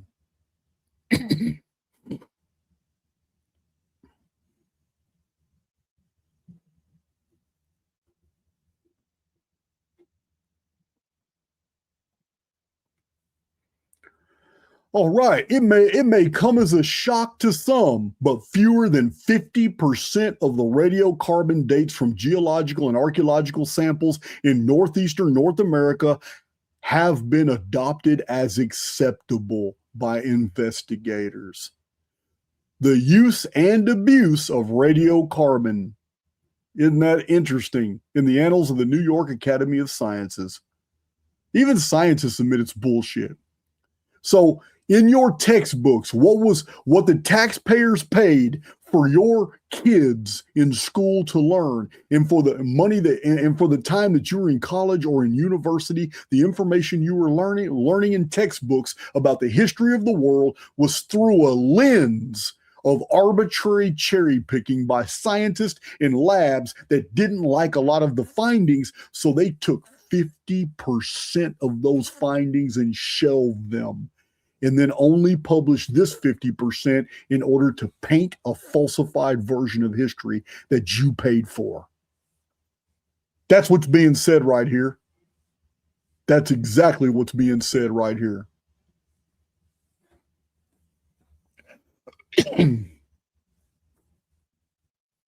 Yeah, that's why I don't really entertain. You guys send me emails about different people. Say, hey man, you need to check this guy out, man. He's got a PhD in this, and he's got he's a member of this council and scientific deal. Now, man, all you're doing is telling me that he's a graduate of seminary. That's it. The more scientific accolades an individual has, the more you're telling me he's brainwashed. That's all you're telling me. Yeah, I'm never going to give these people credit. No, man. If you can't assess the facts without the brainwashing, yeah, you're worthless.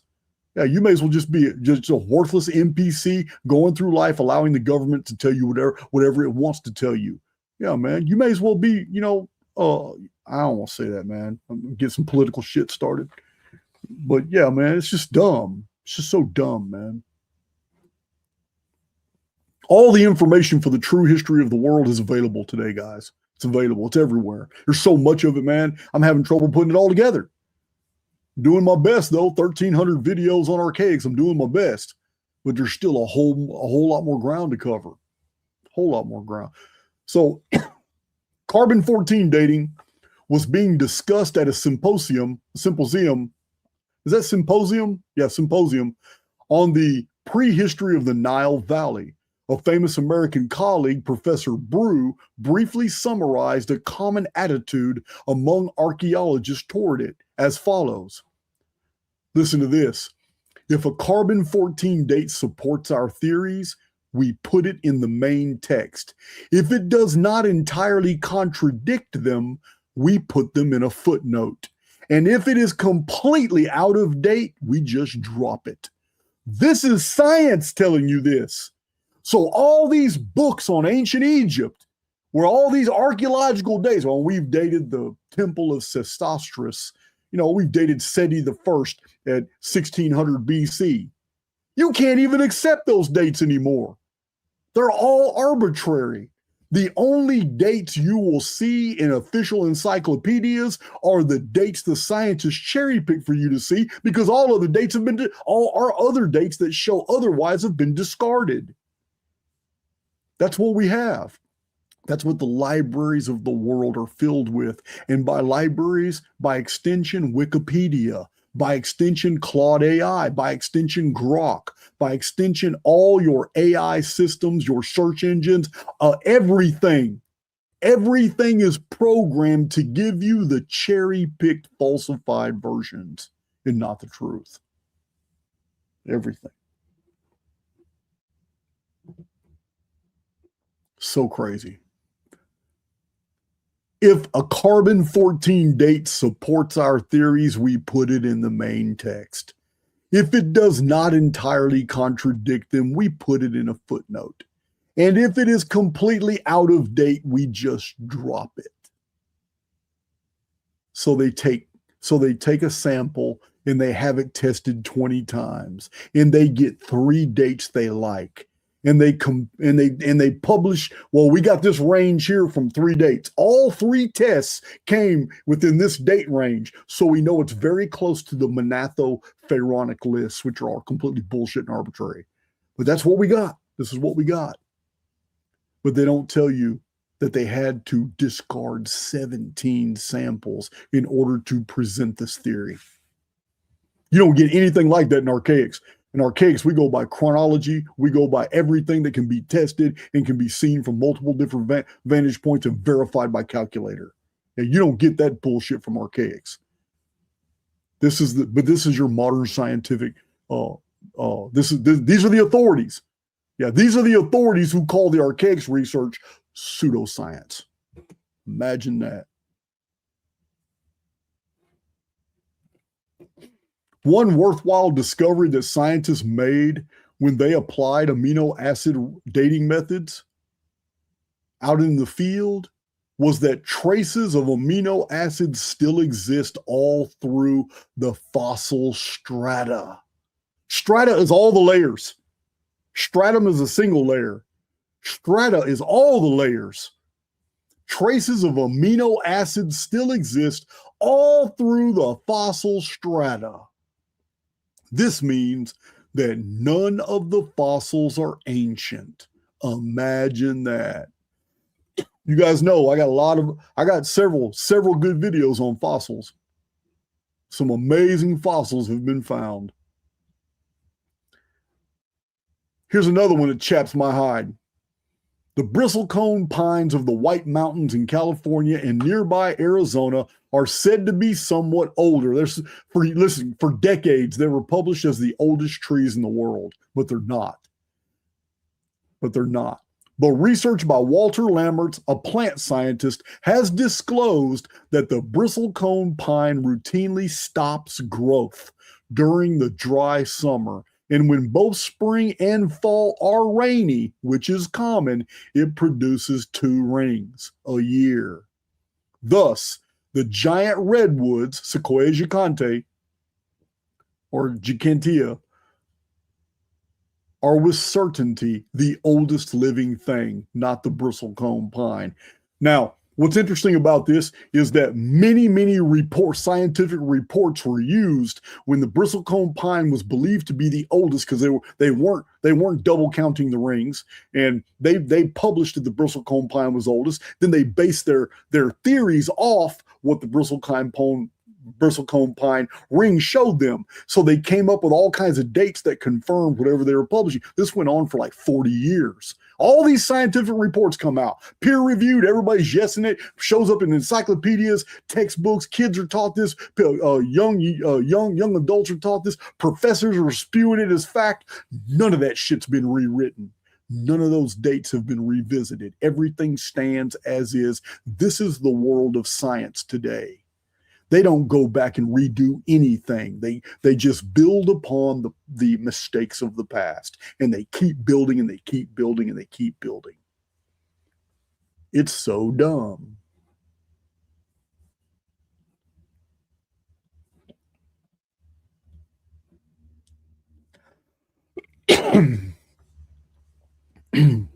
We know that none of those dating methods are accurate. How do we know? Because the things that have been found in that strata.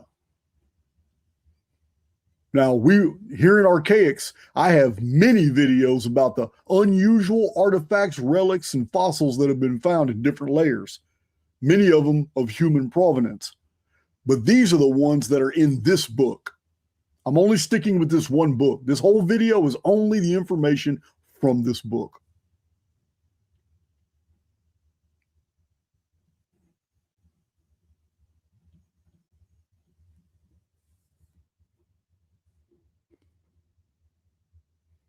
All right, an iron nail. David Brewster found an iron nail in a Cretaceous block from the Mesozoic. A report on the find was made by the British Association in 1845 to 1851, in which it was stated that a nail was found in a block of stone from Kinguti Quarry, North Britain. The block containing the nail was 8 inches thick and came from below the surface. The last inch of the nail, including the head, was embedded in the stone, but the remainder, which was quite rusted, projected into some till. That's loose stones. Gold thread. In a rock quarry near Tweed, below Rutherford Mills, England, workmen were quarrying rock when they discovered a gold thread embedded at a depth of 8 inches in stone. A piece of the object was sent to a nearby newspaper.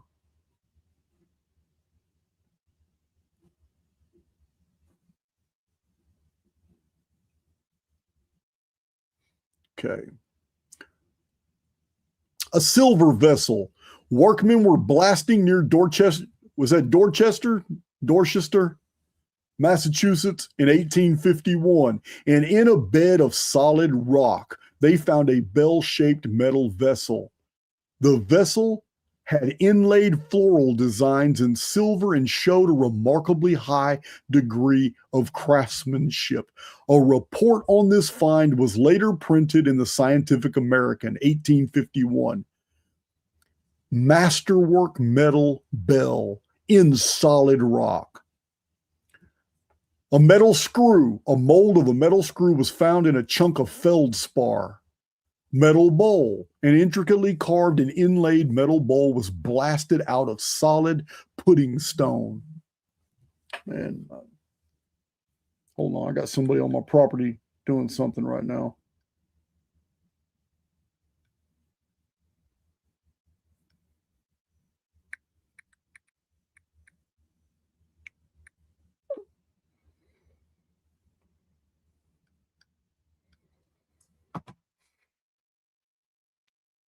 Let's see. Let's see here. Metal bowl, iron nail. In the 16th century, Spanish conquistadors came across an iron nail about 6 inches long, solidly encrusted in rock in a Peruvian mine. Iron was unknown to the Indians there. The Spanish viceroy kept the mysterious nail in his study as a souvenir. And an account of this find is to be found in a letter in the Madrid archives.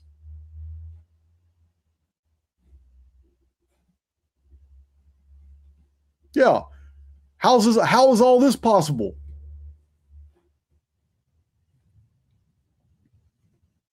That ancient peoples lived in America before the time of the Indians, that they had coins, that they had immense upheavals and changes in the land took place as a result of a catastrophe. This is the result of research in 1962. Tiled paving. In 1936, a resident of Plateau City, Colorado, or Plateau City, Colorado, close to Grand Junction, was digging a cellar. At a depth of 10 feet, he found paved tile that was laid in some type of mortar. Nothing elsewhere in the valley was anything like it. The tiles were found in a Miocene formation, which would normally date them at 25 million years old. But remember, the Miocene stuff was all invented in the 1800s, and then scientists today developed amazingly complex, sophisticated dating systems based off radioactive decay rates that miraculously aligned perfectly with everything that was invented in the 1800s. It's incredible. It's amazing. Defies explanation.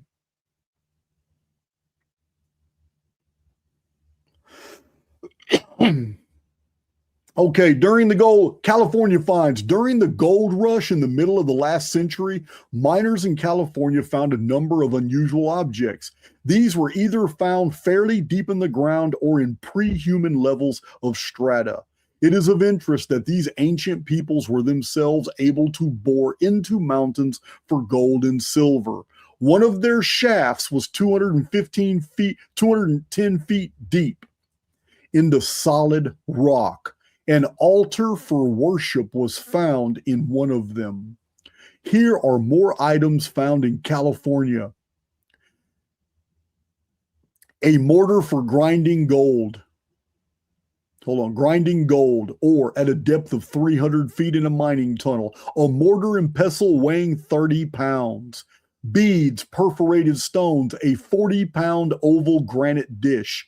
One human skull was found at a depth of 130 feet under 5 beds of lava and tufa separated by layers of gravel. Evidently, man came before the lava flows, and deep canyons have been cut by rivers since the lava flows.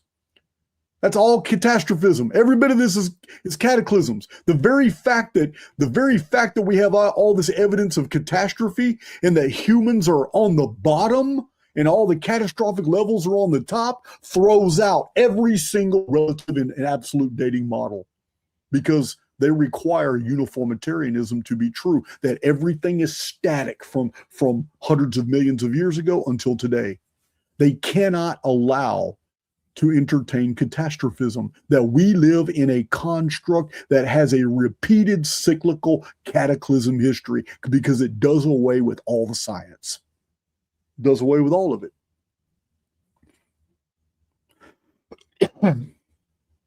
An amazing number of stone relics have been found among the bones of the camel, rhinoceros, hippopotamus, horse, and other animals. The findings are almost always in gold-bearing rock or gravel. Makes you wonder.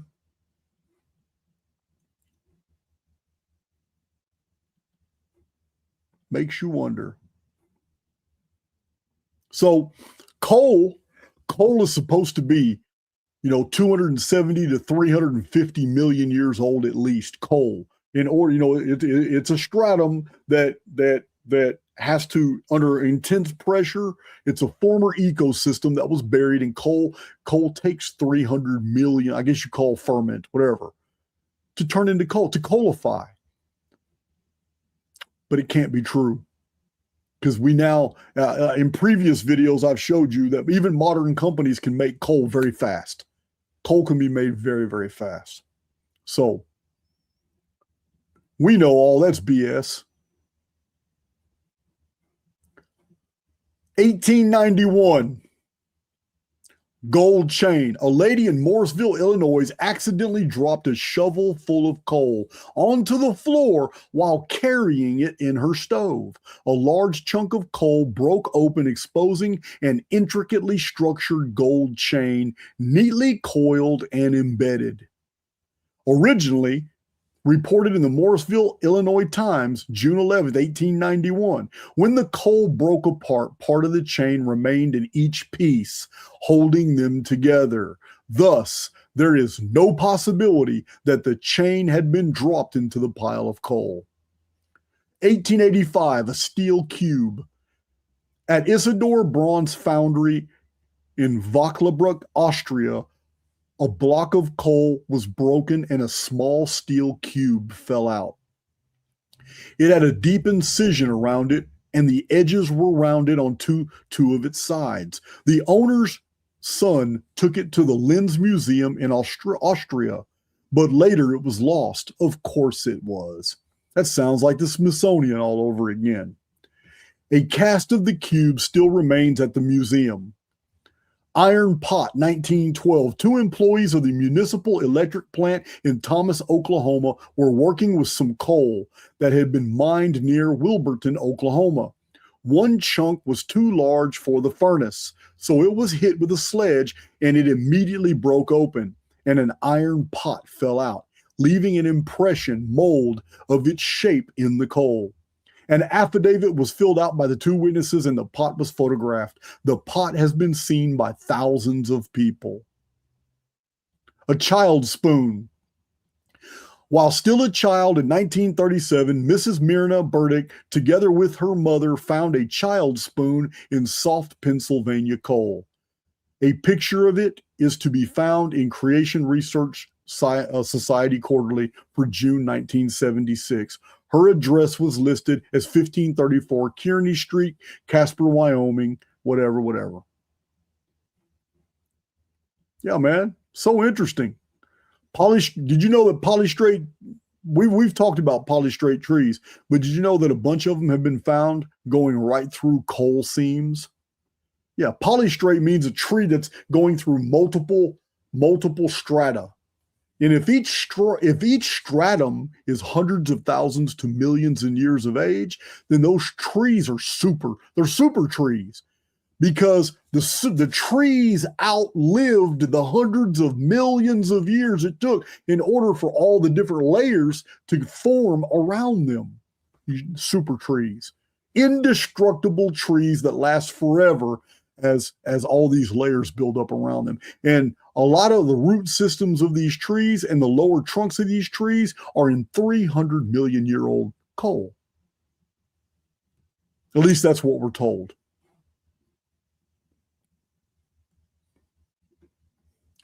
Not only are fossil logs found in rock and coal strata, but also polystrate or upright fossil trees as well. Sometimes these trees are even upside down.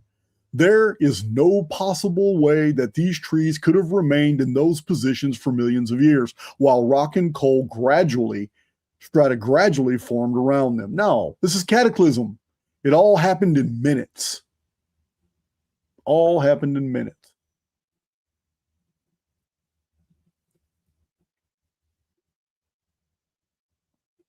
All right, we're going to another file. What is it? Oh, man, I'm still making good time. So I got an hour and 56 minutes, making good time. Share my screen.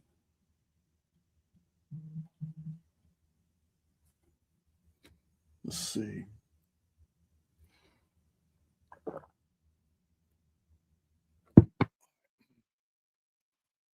So,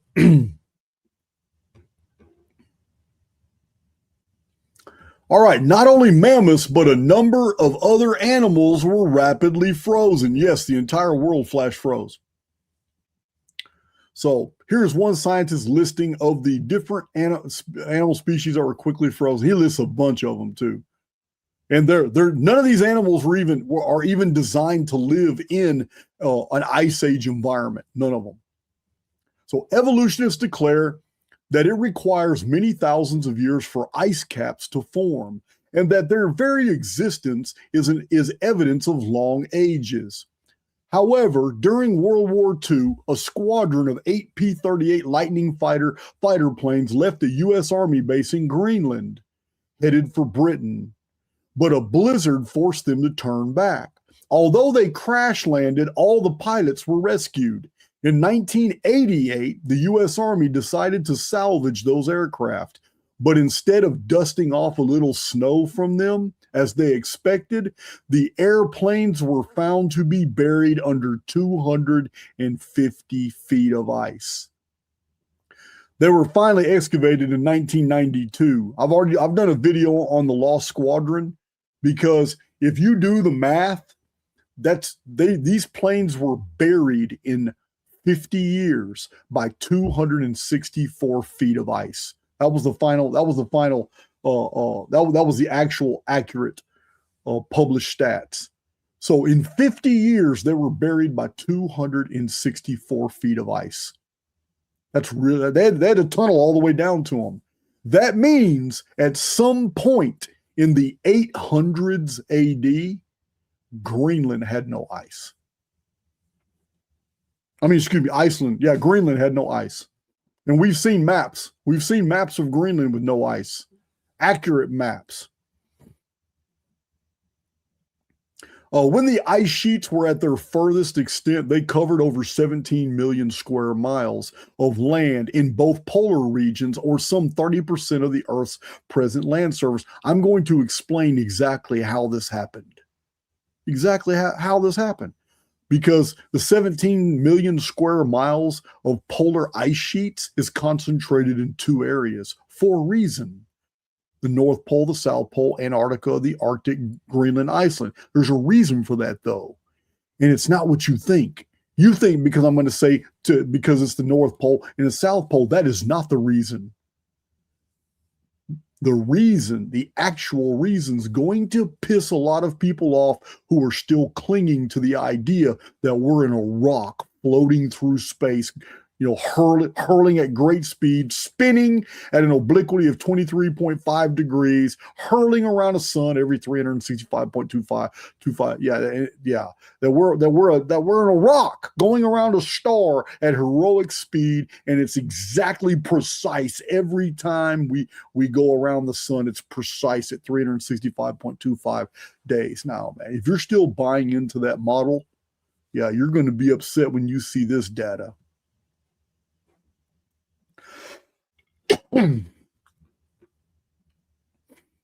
Yet geologists have no adequate explanation for what caused this glacial activity.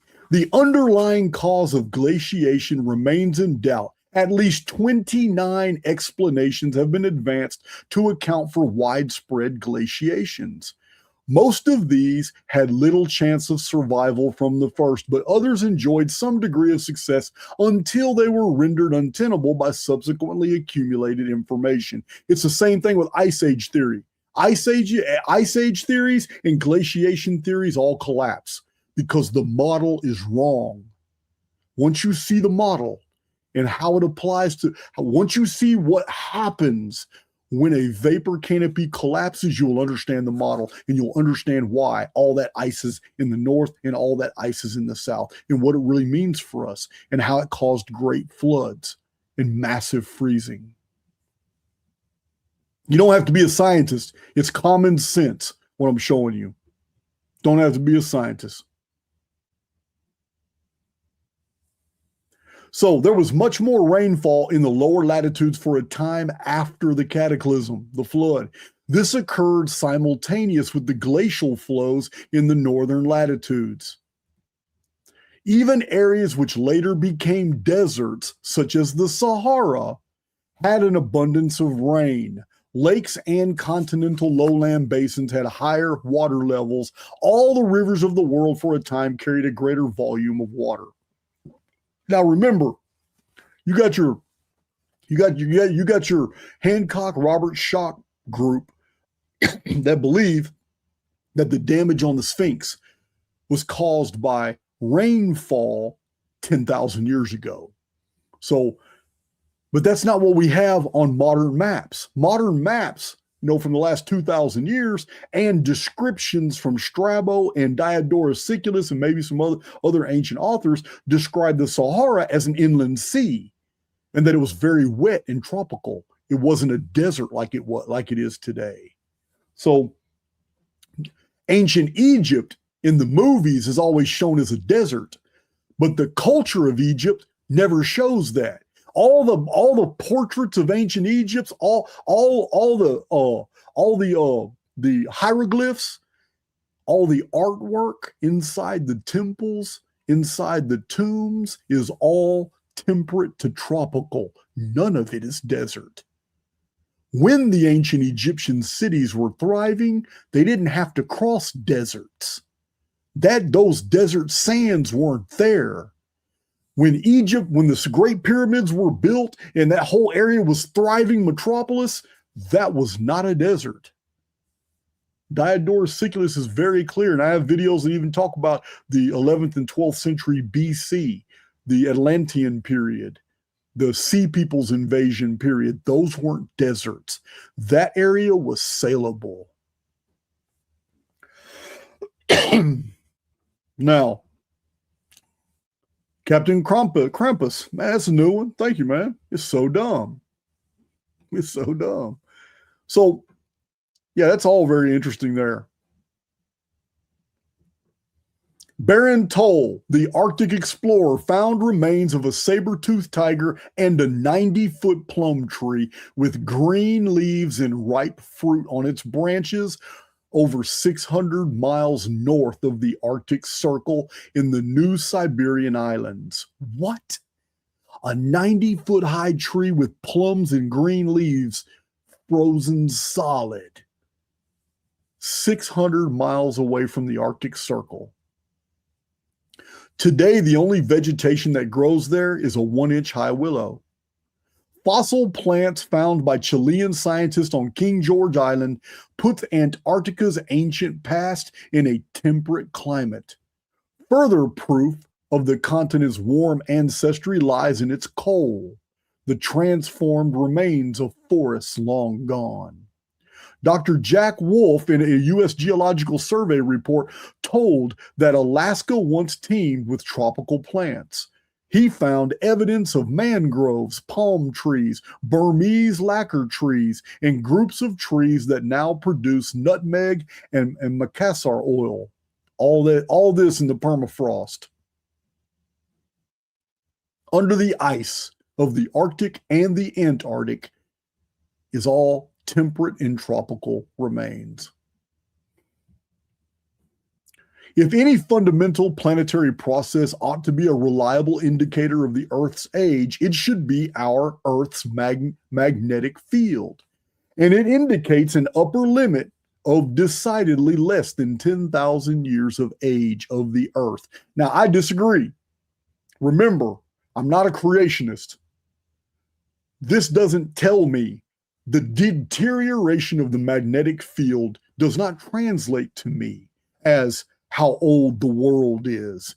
It translates to me that the increased and increasing deterioration of Earth's magnetic field is because we're about to flip cycles. We're about to flip away from the ice age that we're currently in, and we're going to return to vapor canopy where the north and the south poles completely melt, and they do it super rapidly. And that melting creates a greenhouse effect. And all that moisture at the north and south poles goes right back to where it normally goes, back into the mesosphere. When it goes back into the mesosphere, it reinforces the thin mesosphere that's there and becomes our returned vapor canopy. The water goes right back to where it came from. Once the vapor canopy is there, the Arctic and the Antarctic can become tropical again.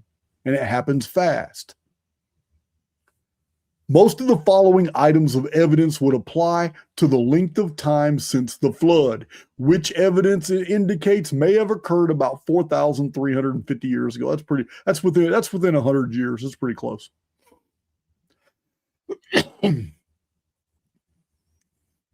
On the basis, let's see. Oh, wait a minute. Hold on. What is this? Okay. Since 1835, global magnetism has decreased 14%. Well, that just means we're in full entropy right now. Yeah, we're in the deep curve. We're at the very end. It's about to flip. The magnetic field is about to flip. I'm not saying the poles are about to flip. Now, on the basis of facts obtained from 1835 to 1965, this magnetic field appears to have a half-life of 1,400 years. Wow, that's pretty interesting. It's pretty damn interesting. Because if you go back 2,800 years, there's a half-life 1,400 years. If you go back 2,800 years, which is 1,400 years plus 1,400 years, it's a bullseye for the 8th century BC. What happened in the 8th century BC? Immanuel Velikovsky says we had a magnetic field reversal in the 8th century BC. And ever since then, the year has been 365.25 days. Because prior to that reversal, the year was 360 days.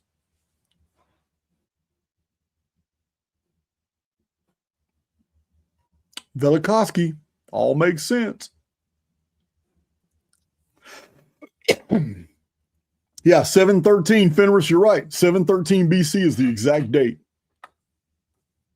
That's the 8th century BC. Now, if dinosaurs, here, now get this. We're getting into tertiary field and coherence field phenomena now. Nemesis X, parthenogenetic changes, chicken eggs becoming velociraptors, all that. So you want to know why there's no more dinosaurs, giant reptiles and giant amphibians? Why there's no more? So if dinosaurs were heat sexed like turtles and crocodiles instead of like snakes, which are genetically determined, then changes in climate could have produced a preponderance of one or the other sex in dinosaurs, causing genetic bottlenecks and sharp curtailment of breeding. Dinosaurs may have become extinct then because their eggs produced too many individuals of one sex. Meaning, the world was no longer a vapor canopy. Eggs couldn't be just laid out and kept warm. Now, all of a sudden, the cold conditions after the collapse of the vapor canopy, before the temperature became stable, it was very cold. There was an ice age, but it was only like 150 years. So during this period, the eggs only produced females, or in some reptiles, the eggs only produced males. It depended upon the temperature. But many reptiles and amphibians and maybe even insects are the exact same way. It is the temperature that determines the gender of the offspring. Now, recent studies by Graham Webb in Australia shows that turtle sex ratios are maintained by distribution of eggs in a single nest. The top layer of eggs all developed into males. The middle layer produced 50-50 ratio of males and females. And the bottom layers all hatched into females. So colder eggs produce females. To get males, the egg must stay warm. Tell you guys, this is it. That worldwide coolness immediately after the flood may have eliminated the dinosaurs by causing their eggs to hatch out all males or all females. Crocodilians and turtles share a specific reproductive trait that is not found in any other living group of reptiles. In all other vertebrate species, including snakes, the sex of offspring is determined by genetics. In crocodilians and turtles, it is determined by environment. Amazingly, whether an egg will develop into a male or female depends on the temperature at which it was incubated. Hotter conditions, I got it the opposite. Hotter conditions produced females in most turtles and males in crocodilians. Hatched under lower temperatures, turtle eggs yield mostly males and crocodile eggs females. This apparently opposite effect may be related to body size. In both cases, high temperatures produce larger individuals. So the cold not only created a genetic bottleneck, meaning if there's a 40-year period of cold that amphibians are predominantly only laying all females and other species are laying all males, there's no more reproduction. After a while, the species just dies out. It just dies out. What also is a contributing factor right here is that when it comes to amphibians and reptiles, if it's cold conditions, they don't grow large. They stay small. Everything starts to make sense. Now we understand why Renaissance paintings have anatomically correct dinosaurs. Now we understand why Native American totem poles have anatomically correct dinosaurs. Now we understand that anatomically correct dinosaurs, statues, figurines have been found all over the world on temple faces. Even medieval Christian churches had them stamped on their doors. Everything makes sense now. If you don't know, if you're new to my channel and you don't know what I'm talking about, would some of my moderators my moderators please post the links to 2 or 3 of the vapor canopy and dark age videos that I recently did that show dinosaurs have been found all over the world up until the last 400 years. Yeah, we've been sold some bullshit, and it didn't even take 200 years to sell the entire world a lie. Didn't even take 200 years. And if you're new to my channel, if you think the age of the dinosaurs is over, you know nothing. You know nothing, Jon Snow. Because with insects, amphibians, reptiles, and many species of fish, parthenogenetic changes will happen when the environment changes to a high pressure ultraviolet environment under a vapor canopy with no direct sunlight, with increased nitrogen and oxygen. We are going to see reptiles, amphibians, and insects basically lay eggs that are hatching into creatures we do not recognize. This is what's going to happen. The entire history of the world is of parthenogenetic cycles, and we're about to enter one very, very soon. Many people will be alive 14 to 20 years from now, between 2040 and 2046, when the entire world has changed. Remember, they're already laying down the deception. Yeah, our controllers are already laying down the deception for alien invasion. They're already laying down the deception for extraterrestrials are terraforming our world. It's when we start seeing changes in our reptiles, amphibians, fish, when things in our aquarium start changing, when the sky starts becoming more and more packed with moisture, more and more, and the sun becomes hazier and hazier through 2037, 2038, 2039. When all this stuff starts happening, we're going to be told that extraterrestrials are terraforming our world. We're under attack, and we need to get along with them. And we're going to be told that there's a good species of aliens. The reptilians are in our underworld. We're going to be sold a bunch of lies. But the truth of the matter is that this is a perfectly natural cycle of our world between vapor canopies and ice ages. And like I said, we're at the very end of an ice age, and the magnetic field reversal is the flip that brings vapor canopy.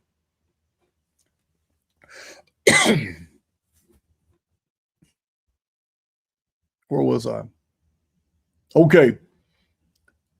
These massive ice sheets were caused by 2 factors: the darkening of the skies by volcanic dust, and 2, the loss of Earth's thermal blanket. This was the water vapor canopy in the atmosphere that formerly gave our planet a continual greenhouse effect. The falling of snow stored enormous amounts of water in the form of ice. Today, the remnants of it are found primarily in Greenland and Antarctica, but also in northern Canada and northern Asia. If this stored water was suddenly released, all the great seaports of the world would be covered by the seas. Research scientists have discovered that hardly any snow falls in the Antarctic. That's the South. From the standpoint of rain and snow, it is the driest continent on the planet. Yet, the ice in Greenland is over a mile deep, and in Antarctica, it is as much as 5 miles. Listen, guys, This is critical because I'm going to show you a diagram. It is critical for you to understand the difference. In the north, in the Arctic, we don't have a lot of ice at the North Pole like you think. Greenland and Iceland don't have a lot of ice cap like you think. In Antarctica, we have 5 times the ice buildup than we do at the North Pole. There's a reason for this. It's perfectly explained in vapor canopy techniques. I'm going to show you. It's perfectly explained. Do you see this chart? So, we live in the simulacrum. The construct is a Dyson shell type containment field holographically projecting the cosmos. I tell you guys all the time, don't believe that shit in the sky. It's all holography. The immediate interior of the shell is water, the firmament above, the firmament around, and the firmament below the known world. The artificial construct world maintains a 2-cycle biospheric rotation, vapor canopy periods and ice age periods. We are currently at the end of an ice age period now. So, this world is a projection of technological sophistication regulating a biosphere that we call Earth. This is the terrasphere. Now, archaics is the field of study that deconstructs the false models to replace them with one that fits the facts. What you're seeing on the screen is the one that fits the facts. Let me explain. I had just told you that Antarctica has 5 times the ice buildup, but it doesn't snow. It's the driest area of the world. Antarctica isn't a continent in the simulacrum model. Antarctica is a perimeter. If it's a perimeter, then that means that the sky, look at the sky dome. If the sky is a solid firmament of vapor canopy, a mesosphere that collapses, the Great Flood was the day the sky fell. Remember, the sky fractured like glass and fell down. Then that means from 30 degrees south latitude all the way to the South Pole and 30 degrees north latitude all the way to the North Pole leaves us with Middle Earth, which has the less amount of moisture falling from the sky because this huge domed vault that's collapsing is spread across the sky. It's the least amount of moisture falling. The greatest amount of moisture is falling by an exponential degree is the perimeter because it doesn't just cover, it goes up. And because it goes up, it has a tremendous amount more sky to fall along the perimeter. But there are scientific facts that support this as well. This whole perimeter here has way more water. All this right here. This is 30 degrees. See where you see where my cursor is? Why is my cursor not appearing on it? There it is. You see where my cursor is? This is the perimeter. This is 30 degrees north latitude. This triangle right here. That is way more moisture in here than it is over the vault, which just rains on Middle Earth. But 30 degrees over here, again, we have this massive amount of buildup. This is the perimeter. The perimeter has 5 times more moisture falling from the sky than the interior does. This is why. This is where the snow came from. This is where all the glaciers, all of it came from. Immense volcanism on the Phoenix cycle results in the return of a vapor canopy. When the canopy collapses, over 70% of the sky flash freezes into glacial sheets that fall at the perimeter. That's Antarctica. Now, do you remember 2 videos that I did in the past called Cyclical Flood Theory of 1871? This man showed that the Ice Age narrative is bullshit and that he followed the damage that was done by glaciers all over the world. And it doesn't make sense because you haven't been educated by this model. You've been educated under the uniformitarian Ice Age model. But this scientist in 1871 said this is all bullshit. These glaciers came from the southern hemisphere and scraped their way toward the northern Arctic Circle. Why are glaciers, a mile-high frozen solid ice, why are they moving from the southern hemisphere and moving north toward the equator? And why are glaciers at the North Pole? Why are glaciers in the northern hemisphere on the equator moving toward the North Pole? This doesn't make sense on the globe model. But in the Dyson shell model here, it makes perfect sense. Because all the force of pressure from the fall of hundreds of billions of metric tons of ice and snow all fell along the perimeter. And when it fell upon the perimeter, it shoved all this ice across oceans, it goes toward the center. These are your great floods of ancient tradition. The Dyson shell model answers all the evidence. The mystery of gigantic glacial sheets moving from south to north away from Antarctica and from northward from the equator toward the Arctic. This is scientific fact. The movement of glaciers has never made sense. The ice pack of the Arctic and Antarctic, Greenland and Iceland is vapor canopy water, which collects the most at the perimeter of the shell.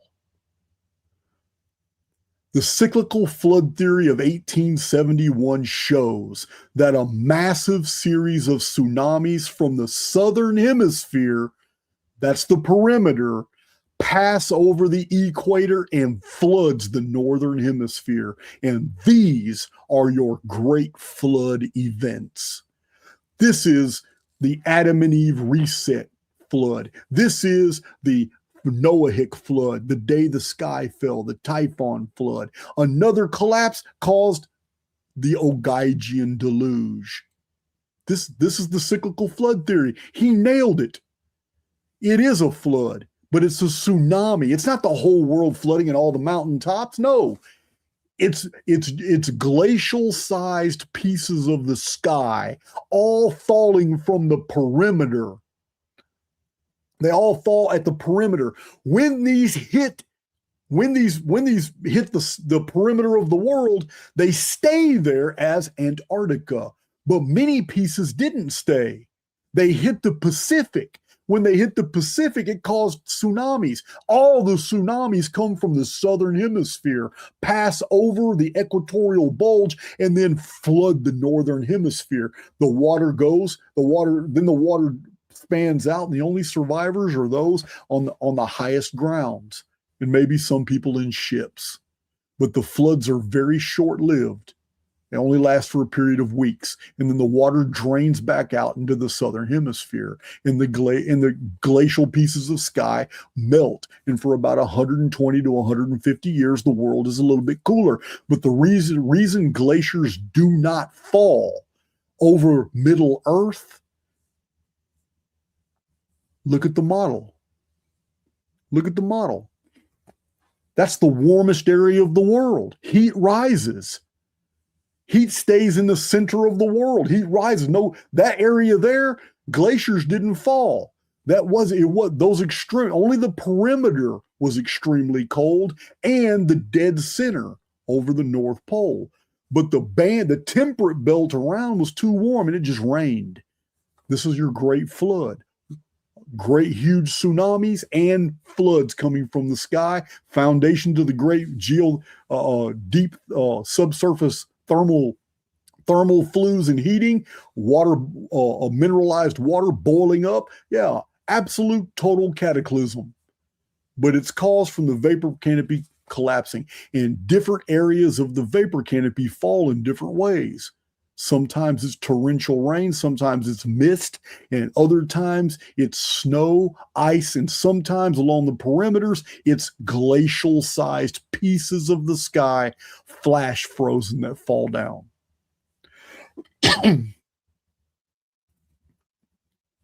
There's your model. It's a good it's a good video too if you want to go back and watch it. But there's two different videos for 1871. If one of my moderators would post the last one was really good because I just redid the first one. The first one was bad audio. The first one was in 2023. The second time I did the 1871 cyclical flood theory was in 2024. If y'all post that link, I know some people want to watch that video. But he made his case. He certainly made his case. As a matter of fact, there it is. That's the video there. Islands of Bones, cyclical flood theory, 1871. He smashed the Ice Age theory. Yeah, man. Such I love old books, man. All this new shit is so stupid. It's so dumb. Let me show you something else that's dumb.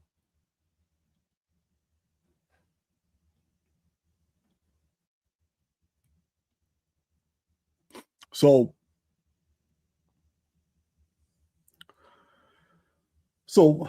there are no transitional species throughout the column. This problem is also called fossil gaps or missing links. Mixed up and out of order strata are regularly found. What? Hold on. If the geologic column is a bunch of layers and each one represent hundreds of thousands of millions of years, what do you mean there are strata out of order? How is that possible? Well, uniformitarian geologists can't stand that fact, so they create a massive fantasy that completely overturns your uniformitarian principles in order to defend their position. It is ridiculous. It is the ultimate hypocrisy. Remember, uniformitarianism means that everything today is a natural process of processes that have continued for eons, almost virtually unchanged, and all changes are very small and gradual and unnoticeable until long periods of time pass. But because we have found areas where wait a minute, these fossils in this stratum here are 600 million years old. What are they doing on top of this Jurassic strata that's only 60 million years old? How'd that happen? Because it's been found. We have found where the pancaking of stratum or strata have revealed stratum that were out of place. Each individual layer is dated according to the index fossils. But there's been places in our world where we have found the opposite to be true, and the layers were upside down and for hundreds of square miles. What? How do you get fossils of animals that are 250 million years old on top of fossils of creatures we know for a fact, according to the model, are only 20 million years old? How did that happen? So, in order to explain this, uniformitarians came up with a model called overthrusts. This model requires that hundreds and sometimes thousands of square miles of land actually be shoved over the top of newer areas of land to explain how the older fossils got on top of the younger fossils. You know what that sounds like to me? Except for being dumb and except for being just absolutely ridiculous, it sounds catastrophist to me.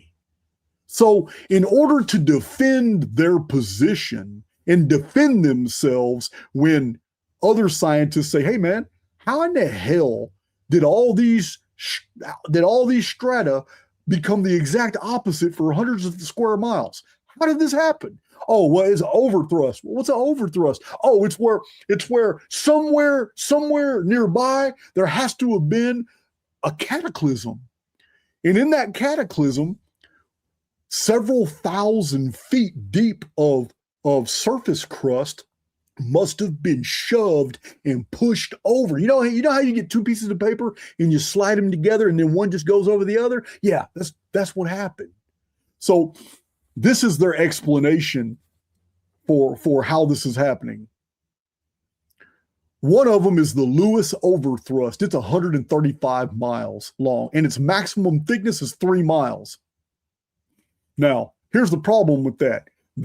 In order to squash all arguments and preserve the integrity of their evolutionary model, that the oldest life forms must be deeper, the Lewis overthrust, they don't know where it came from, but they're saying the Lewis overthrust is a massive 3-mile high pancake of layers that was shoved over newer layers, and that's how the younger fossils are on the bottom and the older fossils are on top.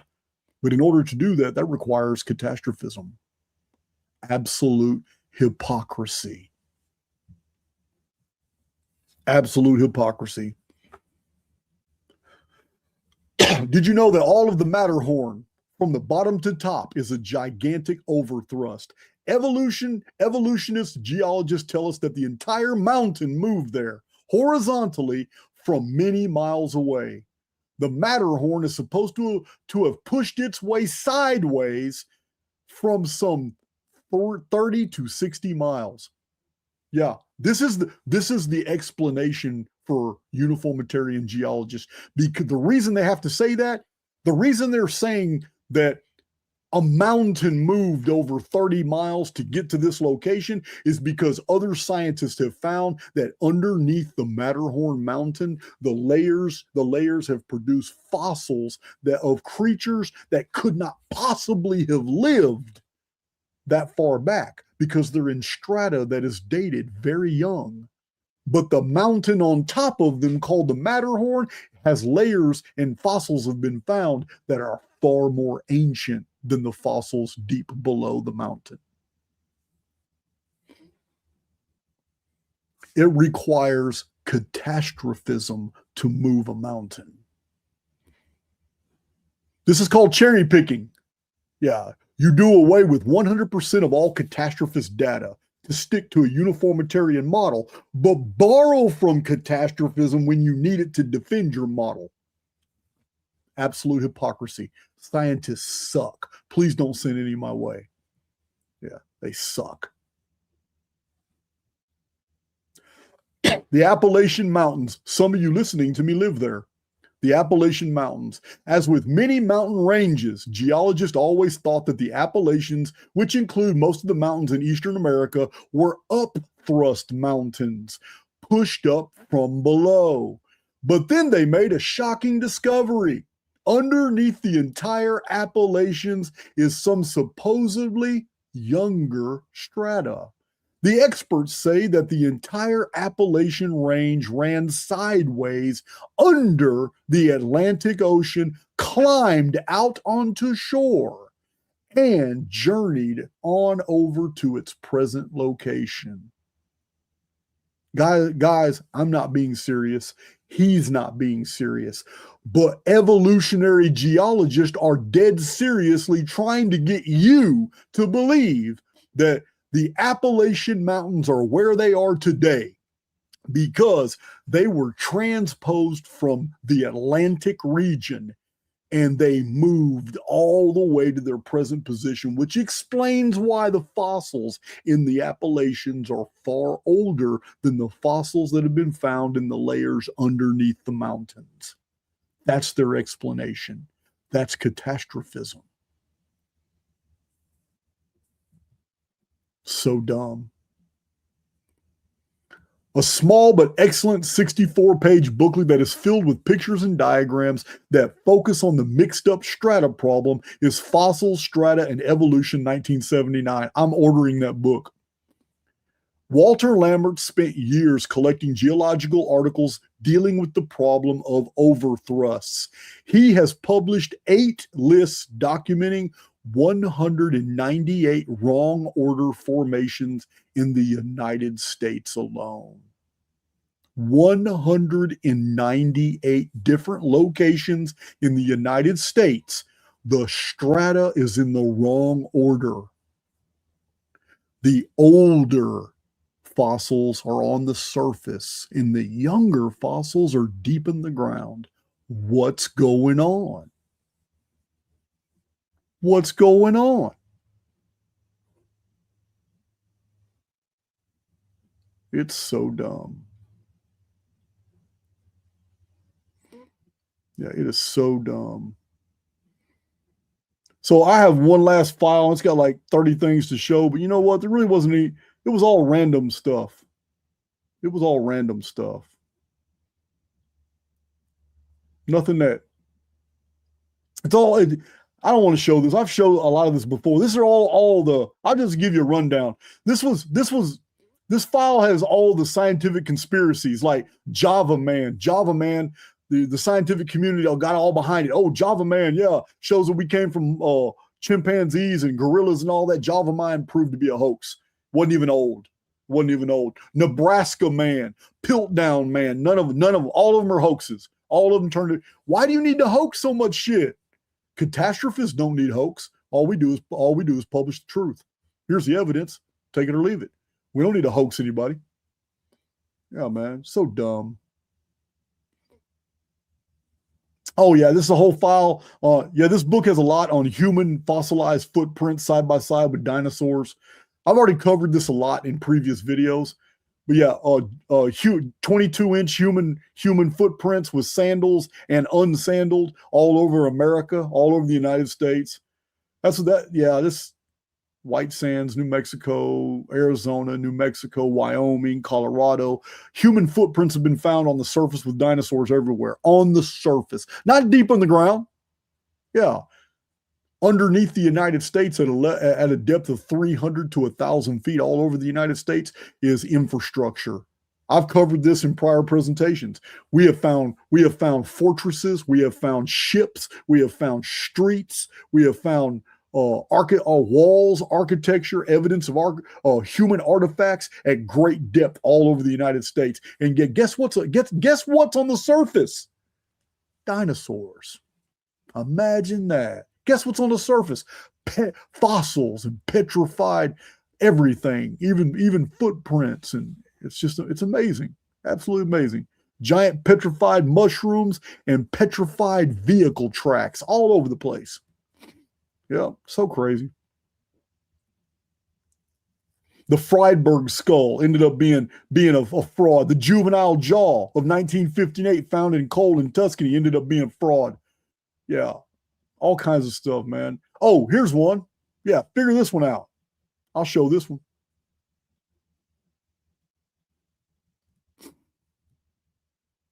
Notched dinosaur bones. This discovery came as a distinct surprise to paleontologists. 2 saurian dinosaur bones were found, both with distinctly scored markings at regular intervals. The cuts appeared as if made by knives of some sort. What? Yeah. Were humans eating dinosaurs?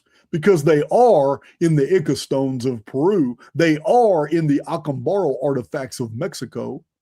Yeah. That's a good one there.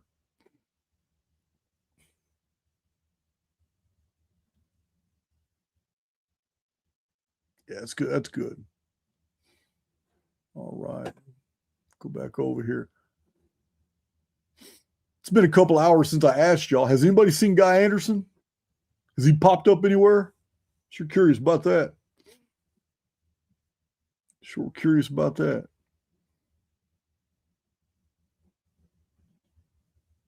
Shit, I covered everything. I did it under 3 hours, 2 hours and 42 minutes. Yeah, man. Well, listen, guys, that's my presentation. This is the book review.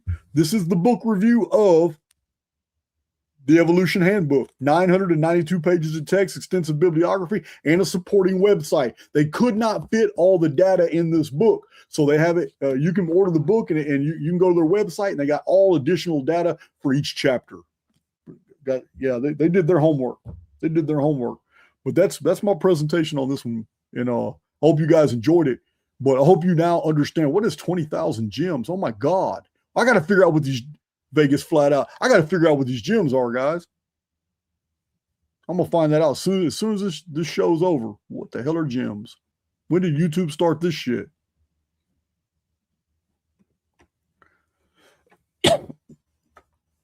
Yeah, but that's the simulacrum. Yeah, we are in a controlled environment. It could very well be a technologically advanced Dyson shell. But whatever it is, that's the model that fits the facts. The facts aren't Ice Age. Uniformitarianism does not fit the facts. What does fit the facts is that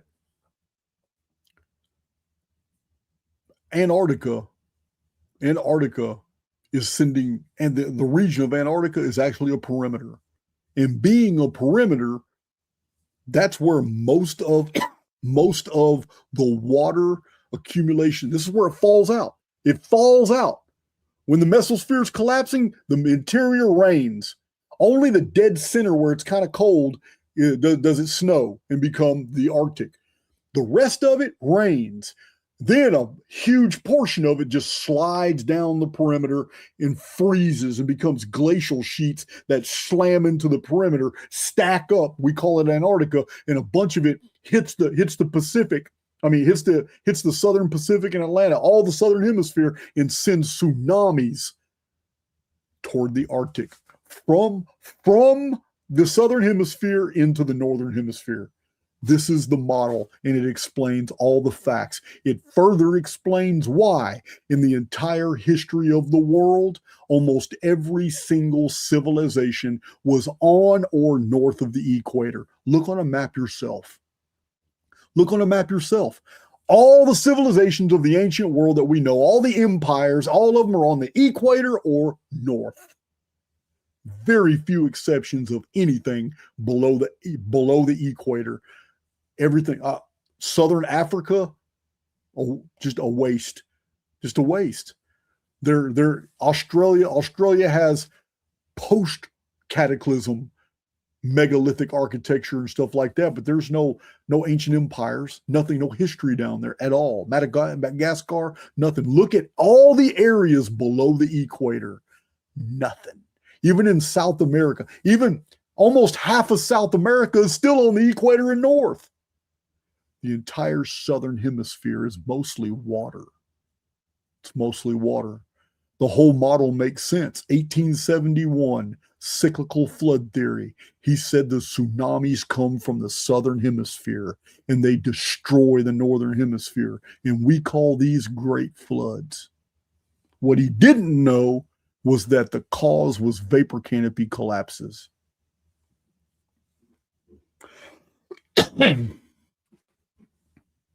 Yeah, man. So Archaics Underground. You got to join us in the underground, guys. It's an explosive community. Everything's in there. Also, you guys, I think you got a week left on Cypher.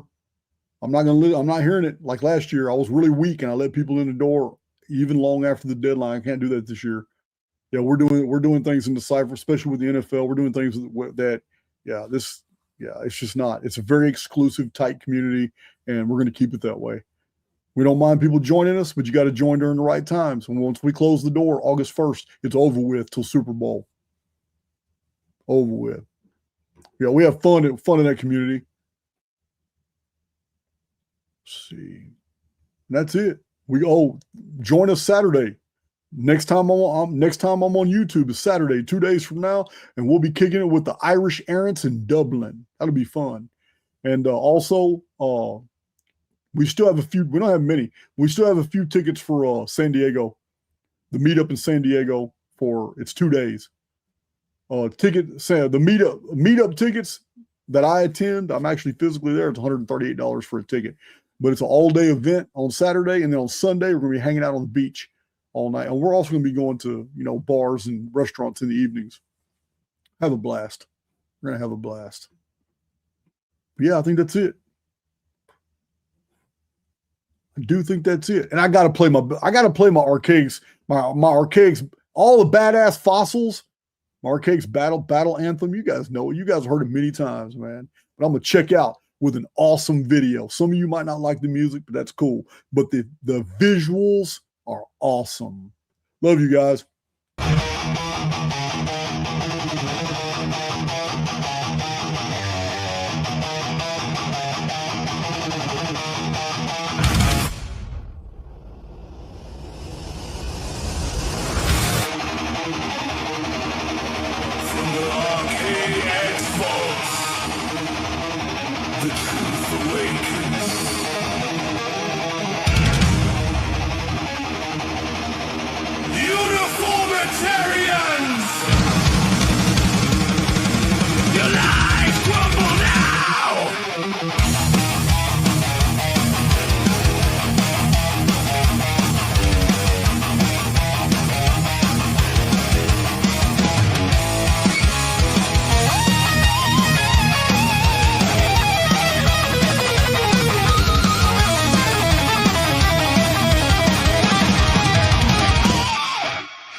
Uniformitarian liars in the dust. Your theories rust in cataclysm. We trust. Flash freeze the fraud. Petrify your pride. RKX truth. It's no place to hide. Shatter realms. Your world implodes. Catastrophist. Thunder down your throat. It explodes. No evolution. Draw notes. The rolling lie. We're the storm bringers. Watch your dogma die. Dogma die.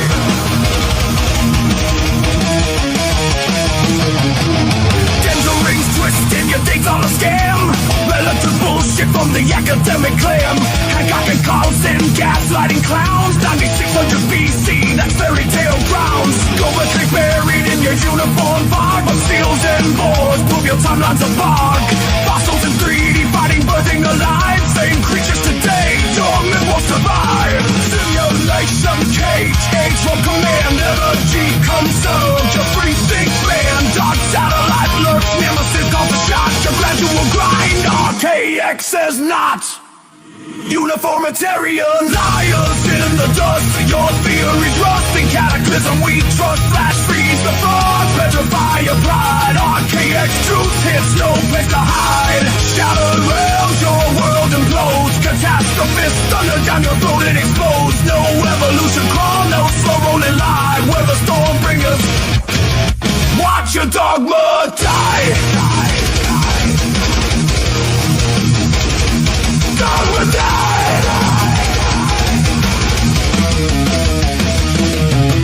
You edit the data, compartmentalize fear. Lucretius warned, but you plug your ears. Bent moment of infort. They saw through the veil. Your mind's a filter, your science a fail.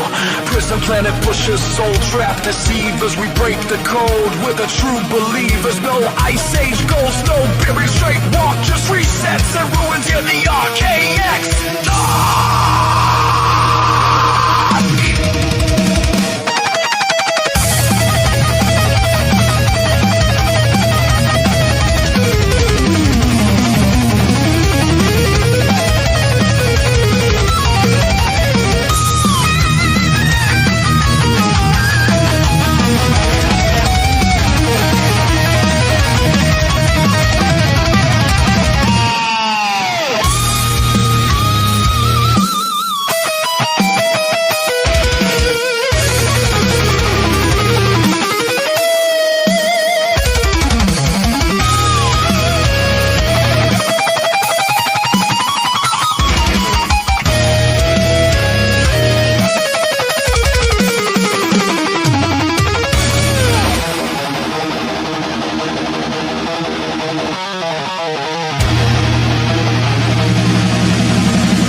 Fossils mock your revolutionary rave. Antarctic to forest flash, frozen the fall. Vapor sky crash, dance at the call. Blavatsky's ghost, 6-inch all mistake. Your ancient aliens all phony and fake. Where the mavericks have goods map in hand. Your uniform world sinking in quicksand. Uniformitarians, liars in the dust. Your theories rust in cataclysm we trust. Flash freeze the force, petrify your pride. RKX truth hits, no place to hide.